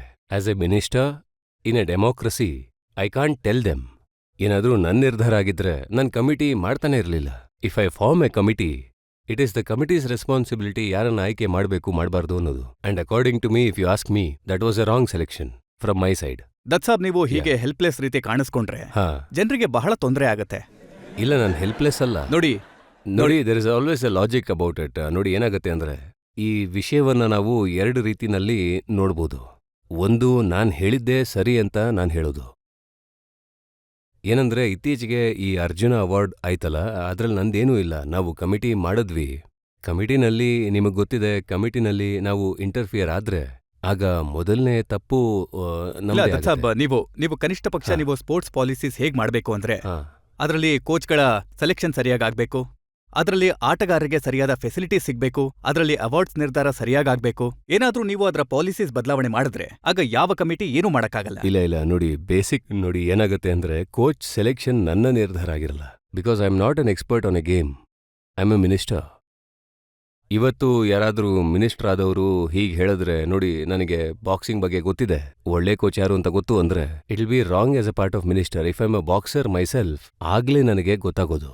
ಹೇಗೆ ನಾನು ಸಿನಿಮಾ ಕ್ಷೇತ್ರದಲ್ಲಿದ್ದೀನಿ, ಸಿನಿಮಾ ಕ್ಷೇತ್ರದಲ್ಲಿ ನಾನು ಹೇಳ್ಬೋದು, ಈ ಡೈರೆಕ್ಟರ್ ಏನಿದಾನೆ ಪ್ರತಿಭಾವಂತ, ಇವ್ರು ಒಳ್ಳೆ ಕಲಾವಿದರು, ಬಿಕಾಸ್ ಅದು ನನ್ನ ಪ್ರೊಫೆಷನ್. ಇದನ್ನ ನೀವೇ ಹೇಳಿ, ನಾನೇನಾದ್ರೂ ನನಗೆ ಬಾಕ್ಸಿಂಗ್ ಬಗ್ಗೆ ಗೊತ್ತು, ಹಾಕಿ ಬಗ್ಗೆ ಗೊತ್ತು, ಫುಟ್ಬಾಲ್ ಬಗ್ಗೆ ಗೊತ್ತು ಅಂದ್ರೆ ಫೆಡರೇಷನ್ನ ಅವಶ್ಯಕತೆ ಏನಿರುತ್ತೆ ಹೇಳಿ? ನೋಡಿ, ಅಲ್ವಾ? ಎಲ್ಲ ನಾಯಕರು ಏನಿದಾರಲ್ಲ, ಹಾ. ಅವ್ರಿಗೆ ಫುಟ್ಬಾಲ್ ಬಗ್ಗೆನೂ ಗೊತ್ತಿರುತ್ತೆ, ಕ್ರಿಕೆಟ್ ಬಗ್ಗೆನೂ ಗೊತ್ತಿರುತ್ತೆ, ಹಾಕಿ ಬಗ್ಗೆನೂ ಗೊತ್ತಿರುತ್ತೆ. ಇಲ್ಲ. ನೀವು ಯೋಚನೆ ಮಾಡಿ ದತ್ ಸಾಬ್, ಒಂದ್ ವೇಳೆ ಇದೇ ಪೊಲಿಟಿಕಲ್ ಲೀಡರ್ಸ್ ನಾಳೆಯಿಂದ ಫಿಲ್ಮ್ಸ್ ಮಾಡ್ತೀನಿ ಅಂತ ಹೊರಟ್ರೆ ಏನಾಗುತ್ತೆ? ಇಲ್ಲ, ಇಲ್ಲಿ ಪ್ರಶ್ನೆ ಏನು ಅಂದ್ರೆ, ನಾನು ಬೇರೆ ನಾಯಕರ ಬಗ್ಗೆ ಮಾತಾಡ್ತಿಲ್ಲ, ನಾನು ನನ್ನ ಬಗ್ಗೆ ಮಾತಾಡ್ತಿರೋದು. ದತ್ ಸಾಬ್, ನಾನ್ ನಿಮ್ಗೆ ದೃಢವಾಗಿ ಹಾ, ಹೇಳಬಲ್ಲೆ, ಹಾ. ಯಾವ ವ್ಯಕ್ತಿ ಫುಟ್ಬಾಲ್ ಫೆಡರೇಷನ್ ನಲ್ಲಿದ್ದಾನೆ ಆತನಿಗೆ ಫುಟ್ಬಾಲ್ ಆಡಕ್ ಬರೋದಿಲ್ಲ, ಹಾಕಿ ಫೆಡರೇಷನ್ ನಲ್ಲಿರೋನಿಗೆ ಹಾಕಿ ಬರೋದಿಲ್ಲ, ಯಾವ ವ್ಯಕ್ತಿ ಬಾಕ್ಸಿಂಗ್ ಫೆಡರೇಷನ್ ನಲ್ಲಿದ್ದಾನೆ ಆತ ಒಂದು ಪಂಚ್ ಕೂಡ ಮಾಡಿರಲ್ಲ. ಹೌದು. ಮತ್ತೆ ಅವರು ಎಲೆಕ್ಟ್ ಹೇಗಾಗ್ತಾರೆ ಮತ್ತೆ ಹೇಳಿ? ಅವರೆಲ್ಲ ನೋಡಿ ತಮ್ಮದೇ ಆದ ಒಂದು ತಂತ್ರವನ್ನ ರೂಪಿಸ್ಕೊಂಡಿರ್ತಾರೆ. ಅದು ಅವ್ರಿಗೆ ಮಾತ್ರ ಗೊತ್ತಿರುತ್ತೆ, ಮಂತ್ರಿಗಳಿಂದ ಬ್ಯೂರೋಕ್ರಾಟ್ಗಳಿಂದ ಹೇಗೆ ಕೆಲಸ ಮಾಡಿಸ್ಕೊಳ್ಳೋದಂತ. ಅದಕ್ಕೆ federation no, I don't agree with you. ನಾನಿದನ್ನ ಒಪ್ಪಲ್ಲ. ಇಲ್ಲಿ ಪ್ರಶ್ನೆ ಏನು ಅಂದ್ರೆ, ಸರ್ಟನ್ ನಾರ್ಮ್ಸ್ ಇದೆ. ಅದು ನಮ್ಮ ವ್ಯಕ್ತಿಗಳೇನಿದಾರಲ್ಲ ಸೆಲೆಕ್ಟ್ ಮಾಡೋರು, ನಮ್ಮ ಎಕ್ಸ್ಪರ್ಟ್ಸ್ ಏನಿದಾರಲ್ಲ ಸೆಲೆಕ್ಟ್ ಮಾಡೋರು. ಈಗ ಏನು ಫೆಡರೇಷನ್ ಇದೆ, ನಮ್ಮ ಒಲಿಂಪಿಕ್ಸ್ನ ಯಾವ ಕಮಿಟಿ ಇದೆ, ಅದರ ಜನರಲ್ ಸೆಕ್ರೆಟರಿ ಇದಾರಲ್ಲ, he himself is a shooter. He has been awarded. He himself is ಇದೆ ಎ ನೋಡಿ, ಶೂಟರ್. ಶೋಪೀಸ್ ತರ ಇಬ್ರು ಮೂವರನ್ನ ಇಟ್ಟಿರ್ತಾರೆ. Dutt sahab. That's what. 2-3 showpiece ಗಳನ್ನ ಖಂಡಿತ ಇಟ್ಟಿರ್ತಾರೆ ಹೌದು. ತೋರ್ಪಡಿಕೆಗೆ. In the same way hockey. ಹೇಳಿ. 2-3 ಹಾಗೆ ತೋರ್ಪಡಿಕೆಗೆ ಶೋಪೀಸ್ ಗಳನ್ನ ಇಟ್ಟಿರ್ತಾರೆ. ಆದ್ರೆ ನಿಜವಾಗಿ ಯಾವ ವ್ಯಕ್ತಿಗಳು ಕಂಟ್ರೋಲ್ ಮಾಡ್ತಾರಲ್ಲ, ಅವ್ರಿಗೂ ಸ್ಪೋರ್ಟ್ಸ್ಗೂ ಯಾವುದೇ ಸಂಬಂಧ ಇರಲ್ಲ. ಇದು ಪ್ರತಿ ಆಟಕ್ಕೂ ಅನ್ವಯಿಸುತ್ತೆ. ಇಲ್ಲ, ನಾನು ಹೇಳ್ತೀನಿ ನಿಮ್ಗೆ, ಅವ್ರಿಗೆ ಯಾವುದೇ ಸಂಬಂಧ ಇಲ್ಲ ಅಂದ್ರೆ ನಾವು ಫೆಡರೇಷನ್ನ ಚೇಂಜ್ ಮಾಡಬೇಕು ಅಥವಾ ಕಾನ್ಸೆಪ್ಟ್ನ ಖಂಡಿತ ಚೇಂಜ್ ಮಾಡಲೇಬೇಕು. ಆದ್ರೆ ಎಷ್ಟು ಫೆಡರೇಷನ್ ಇವೆ ಅವನ್ನ ನಡ್ಸೋರ ಸಂಪೂರ್ಣ ಟೈಮ್ ಇದಕ್ಕೆ ಕೊಡಬೇಕು, ಆಟಗಾರರು ಹೇಗೆ ಪ್ರೋಗ್ರೆಸ್ ಆಗ್ತಿದ್ದಾರೆ ಅಂತ ತಿಳಿಯೋದಕ್ಕೆ. ಆದ್ರೆ ಅವ್ರು ಹೇಗೆ ಫಾರಿನ್ ಟ್ರಿಪ್ ಮಾಡ್ಬೇಕು ಅನ್ನೋದ್ರ ಮೇಲೆ ಅವ್ರ ಧ್ಯಾನ ಇರುತ್ತೆ. ನಾವು ಎಲ್ಲರನ್ನ ಭೇಟಿ ಆಗ್ತಾ ಇದೀವಿ, ಫೆಡರೇಷನ್ನ ಚೀಫ್ಗಳನ್ನ, ಸೆಕ್ರೆಟರಿಗಳನ್ನ, ಅವರಿಂದ ಒಪಿನಿಯನ್ಸ್ ತಗೊಳ್ತಾ ಇದೀವಿ. ಯಾಕೆಂದ್ರೆ ಈ ವಿಷಯಗಳು ಏನಾಗ್ತಿದೆ ಇದನ್ನ ಓವರ್ ನೈಟ್ ಬದಲಾಯಿಸಕ್ಕಂತೂ ಆಗೋದಿಲ್ಲ. ಮೊದಲದ್ರ ಬಗ್ಗೆ ವಿಚಾರಣೆ ಮಾಡಬೇಕು, ನೋಡಬೇಕು ಅವ್ರ ಪಾಯಿಂಟ್ ಆಫ್ ವ್ಯೂ ಏನು, ನಮ್ಮ ಪಾಯಿಂಟ್ ಆಫ್ ವ್ಯೂ ಏನು. ಆಮೇಲೆ ಒಂದು ಪಾಲಿಸಿ ಆಗುತ್ತೆ, ಆಮೇಲೆ ಆ ಪಾಲಿಸಿಯ ಇಂಪ್ಲಿಮೆಂಟೇಷನ್ ಆಗುತ್ತೆ. ಇದು ತುಂಬಾ ಒಳ್ಳೆ ವಿಷಯ. ನೀವಿದನ್ನೆಲ್ಲ ಗಮನಿಸ್ತಾ ಇದ್ದೀರಾ. ಈ ಫೆಡರೇಷನ್ಗಳು ಎಷ್ಟಿವೆ, ಅದರಲ್ಲಿ ಸಮಸ್ಯೆ ಏನು, ಪರಿಹಾರ ಏನು ಅಂತ, ಅದನ್ನ ಹೇಗೆ ಪರಿಹರಿಸಬಹುದು ಅಂತ, ಇದರಿಂದ ಬೆನಿಫಿಟ್ಸ್ ಏನಿದೆ ಅದು ನಮ್ಮ ಪ್ಲೇಯರ್ಸ್ಗೆ ಸಿಗ್ಬೇಕು. ಇದು ಒಳ್ಳೆ ವಿಷಯ. ಸ್ಪೋರ್ಟ್ಸ್ಮನ್ ಗಳನ್ನ ನೀವು ಭೇಟಿಯಾದ್ರೆ, ನಿಜವಾಗಿ ಮೈದಾನದಲ್ಲಿ ಆಡೋರನ್ನ, ಅಲ್ಲಿ ಫೆಡರೇಷನ್ ವ್ಯಕ್ತಿಗಳು ಇರದೇ ಹೋದ್ರೆ ಆಗ ನಿಮಗ್ ನಿಜ ಏನೋ ಅಂತ ಗೊತ್ತಾಗಲ್ಲ. ನಾವು ಸ್ಪೋರ್ಟ್ಸ್ಮೆನ್ನ ಭೇಟಿಯಾಗಿದ್ದೀವಿ. ಈ ನಮ್ಮ ರಾಥೋಡ್ ಅವರು ಹೇಳಿದ್ದಾರೆ, he gave a statement. You know, all the federations, they have been wonderful and have helped him a lot. He said that. ಒಂದು ಎಕ್ಸೆಪ್ಷನಲ್ ಕೇಸ್ ಇಲ್ಲ, ಆಗಿಲ್ಲ. ನಾನು ಹೇಳ್ತೀನಿ, ಇದಂತೂ ಒಂದು ವಿಷಯ ನಾನು ಹೇಳಲೇಬೇಕು. ಇದೆಲ್ಲ ತುಂಬಾ ಅವಶ್ಯಕ. ನಾವು ಅದ್ರ ಬಗ್ಗೆ ವಿಚಾರಣೆ ಮಾಡಿ ಅದರಲ್ಲಿ ರಿಫಾರ್ಮ್ಸ್ ತರಬೇಕು. ರಿಫಾರ್ಮ್ಸ್ ಹೇಗಿರಬೇಕು ಅಂದ್ರೆ ಅದರಿಂದ ನಮ್ಮ ಆಟಗಾರರಿಗೆ ಬೆನಿಫಿಟ್ ಸಿಗ್ಬೇಕು. ನೋಡಿ ದತ್ ಸಾಬ್, 100 ಕೋಟಿ ಜನ ಇರೋ ದೇಶಕ್ಕೆ ಒಂದು ಮೆಡಲ್ ಬಂದಿದೆ. ಇದು ದೇಶ ನಾಚಿಕೆ ಪಡುವಂತ ವಿಷಯ ಅಲ್ವಾ? ಇಲ್ಲ, ವಿಚಿತ್ರ ಏನು ಅಂದ್ರೆ ವಿಚಿತ್ರವಾದ ವಿಷಯ, ಪ್ರಶ್ನೆ ಏನ್ ಹುಟ್ಟುತ್ತೆ ಅಂದ್ರೆ ಇಲ್ಲಿ ನನ್ನ ಪ್ರಕಾರ ಏನಂದ್ರೆ this is not fair on your part. ಒಬ್ಬ ವ್ಯಕ್ತಿ 3 ತಿಂಗಳ ಹಿಂದೆ ಮಂತ್ರಿ ಆಗಿದ್ದಾನೆ, ಮತ್ತೆ ನೀವು ಅವನಿಗೆ ಓವರ್ ನೈಟ್ ಎಲ್ಲ ಬದಲಾಯಿಸಬೇಕು ಅಂತ ಇಲ್ಲ, ನಿಮ್ಗೆ ಓವರ್ ನೈಟ್ ಅಲ್ಲಿ ಬದಲಾಯಿಸೋದಕ್ಕೆ ಹೇಳ್ತಾ ಇಲ್ಲ. ಆದ್ರೆ ನೋಡಿ, ನಿಮ್ಮಂತವ್ರು ನೀವು ಬೇರೆ ಯಾರನ್ನಾದ್ರೂ ಕರ್ಕೊಂಡ್ ಬನ್ನಿ, 3 ತಿಂಗಳಲ್ಲಿ ಇದನ್ನ ಬದಲಾಯಿಸೋರ್ನ ನಾನು ಐ ವಿಲ್ ಸಲ್ಯೂಟ್. ಇಲ್ಲ ನೋಡಿ, ನಿಮ್ಮಂತ, ಯಾಕಂದ್ರೆ ನೀವೆಲ್ಲ ಏನ್ ಕೂತಿದ್ದೀರಾ, ನೀವೆಲ್ರೂ ಬನ್ನಿ, ನೀವೆಲ್ರೂ ನನ್ ಜೊತೆ ಬನ್ನಿ. ಇವ್ರೇನ್ ಹೇಳ್ತಾರೆ ನಾನ್ ಮಾಡ್ತೀನಿ. ಏನಾದ್ರೂ ಆ ವಿಷಯಗಳು ಬದಲಾದ್ರೆ I will salute that man, I will put him on my chair. Dutt sahab, ನೀವು ಕನಿಷ್ಠ ಇಲ್ಲ, ಆಶ್ವಾಸನೆ ಇಲ್ಲ. ಕೊಡಿ, ಇದನ್ನ ಮಾಡೋದಕ್ಕೆ ಪ್ರಯತ್ನ ಮಾಡ್ತೀನಿ ಅಂತ. ಇಲ್ಲ ನೋಡಿ, ನಾನೇನು ಓಡೋಗ್ತಿಲ್ವಲ್ಲ. ನೀವು ನೋಡಿ, ಎನಿ ಮಿನಿಸ್ಟರ್ ಆದ್ರೂ ಕೂಡ ನೆಹರು ಸೆಂಟರ್ಗೆ ಹೋಗಿ ವಿಸಿಟ್ ಮಾಡಿದ್ರಾ? ನೀವು ನನಗೆ ಹೇಳಿ, ನಾನು ಪ್ರಶ್ನೆ ಕೇಳ್ಬೋದಲ್ವಾ ನಿಮ್ಮ ಹತ್ರ? ಖಂಡಿತ ಕೇಳ್ಬೋದು. ನೀವೇ ಹೇಳಿ, ಯಾವ ಸ್ಪೋರ್ಟ್ಸ್ ಮಿನಿಸ್ಟರು ನೆಹರು ಸ್ಟೇಡಿಯಂನಲ್ಲಿ ಹೋಗಿ ನೋಡಿದ್ರು ಯಾವ ಪರಿಸ್ಥಿತಿಯಲ್ಲಿ ನಮ್ಮ ಒಲಿಂಪಿಯನ್ಸ್ ಇದಾರೆ ಅಂತ? ಈಗ ಹೋಗಿ ನೋಡಿ, ಪರಿಸ್ಥಿತಿ ನೋಡಿ ಅಲ್ಲಿ. Somebody must visit over there and you send your cameraman over there and you see what the conditions are there. Improvement is there. ನಾವು ಈಗ ಒಲಿಂಪಿಯನ್ಸ್ಗಳ ಬಗ್ಗೆ, ಪ್ಲೇಯರ್ಸ್ ಬಗ್ಗೆ ಯೋಚನೆ ಮಾಡಲಿಲ್ಲ ಅಂದ್ರೆ ನಾನು $50 ಇನ್ಕ್ರೀಸ್ ಯಾಕೆ ಮಾಡ್ತಿದ್ದೆ? ನನಗೆ ಗೊತ್ತಿದೆ ಈ ತಪ್ಪುಗಳು ನಡೀತಾ ಇದೆ ಅಂತ. ಅದನ್ನ ಸುಧಾರಣೆ ಮಾಡೋದಕ್ಕೆ you can't expect a minister overnight ಈ become something. If I was a badshah, if I were a dictator, I will wipe off everybody. ನಾನು ಪೂರ್ತಿ ಸ್ಟಾಫ್ಗಳನ್ನ ಚೇಂಜ್ ಮಾಡ್ತಿದ್ದೆ, ನಾನು ಎಲ್ಲ ವಿಷಯನ ಚೇಂಜ್ ಮಾಡ್ತಿದ್ದೆ. ಆ ರೀತಿ ಸಾಧ್ಯವಾಗೋದಿಲ್ಲ ಡೆಮೋಕ್ರಸಿಲಿ. ನೀವೇ ನನಗೆ ಬೈತಾ ಇದ್ರಿ, ನೀವೆಲ್ಲರೂ ಬೈತಾ ಇದ್ರಿ, ಸುನಿಲ್ ದತ್ ಅನಂತನ್ ಏನ್ ಅನ್ಕೊಂಡಿದ್ದಾನೆ ಅಂತ. ಏನ್ ಡಿಕ್ಟೇಟರ್ ಆಗ್ಬೇಕು ಅಂತನಾ ಅಂತ? ಇಲ್ಲ ದತ್ ಸಾಬ್, ಸ್ಪೋರ್ಟ್ಸ್ ನ ಸುಧಾರಣೆ ಮಾಡೋದಕ್ಕೆ ನೀವು ಡಿಕ್ಟೇಟರ್ ಆಗ್ತೀರಾ ಅಂದ್ರೆ ಜನರು ಪ್ರಶಂಸೆ ಮಾಡ್ತಾರೆ. ಇಲ್ಲ, ಆ ರೀತಿ ಯಾರು ಕೂಡ ಪ್ರಶ್ನೆ ಆ ಮಾಡೋದಿಲ್ಲ. ರೀತಿಯಲ್ಲಿ ಆಗೋದಿಲ್ಲ. ಈ ರೀತಿಯಾದ ತಪ್ಪು ವಿಷಯಗಳನ್ನ ಅವ್ರಿಗೆ ಹೇಳ್ಕೊಡ್ಬೇಡಿ. ಆಮೇಲೆ ಎಲ್ರನ್ನೂ ಡಿಕ್ಟೇಟರ್ ಮಾಡಕ್ ಹೋಗ್ತಾರೆ ಇವರು. ಆಮೇಲೆ ಏನಾಗುತ್ತೆ ದೇಶ?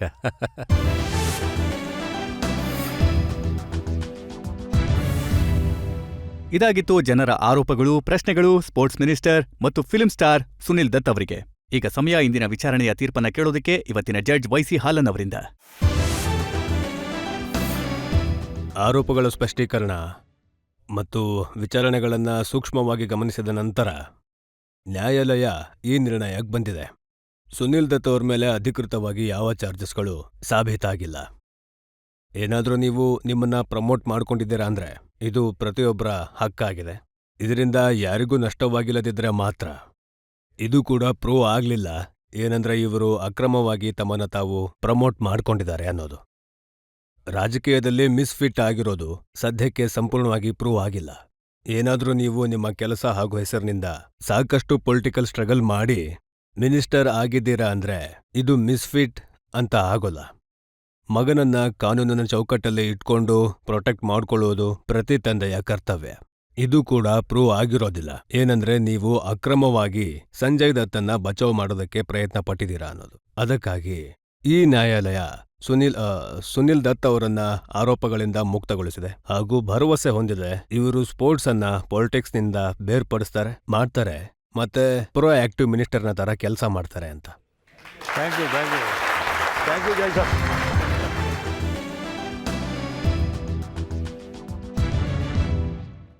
ಆಪ್ಕಿ ಅದಾಲತ್ನಲ್ಲಿ ಇವತ್ತು ನಾವು ನಡೆಸಿದ ಪ್ರಕರಣ ಫಿಲ್ಮ್ ಸ್ಟಾರ್ ಮತ್ತು ಪೊಲಿಟಿಷಿಯನ್ ಸುನಿಲ್ ದತ್ ಅವರ ಮೇಲೆ. ಇದೇ ನಂಬಿಕೆಯೊಂದಿಗೆ ಸುನಿಲ್ ದತ್ ಸ್ಪೋರ್ಟ್ಸ್ನ ಪರಿಸ್ಥಿತಿ ಬದಲಾಯಿಸ್ತಾರೆ ಎಂದು, ಮುಂದಿನ ಬಾರಿ ಭಾರತೀಯ ಟೀಮ್ ಒಲಿಂಪಿಕ್ಸ್ಗೆ ಹೋದಾಗ ತುಂಬಾ ಮೆಡಲ್ಸ್ಗಳನ್ನ ತೆಗೆದುಕೊಂಡು ಬರಲಿ, ಈ ವಿಶ್ವಾಸದೊಂದಿಗೆ ಇಂದಿನ ಕಾರ್ಯಕ್ರಮವನ್ನ ಇಲ್ಲಿಗೆ ಮುಗಿಸ್ತಾ ಇದ್ದೇವೆ. ಮುಂದಿನ ವಾರ ಮತ್ತೆ ಸಿಗೋಣ ಆಪ್ಕಿ ಅದಾಲತ್ನಲ್ಲಿ ಒಂದು ಹೊಸ ಪ್ರಕರಣದೊಂದಿಗೆ. ಅಲ್ಲಿವರೆಗೆ ನಮಸ್ಕಾರ.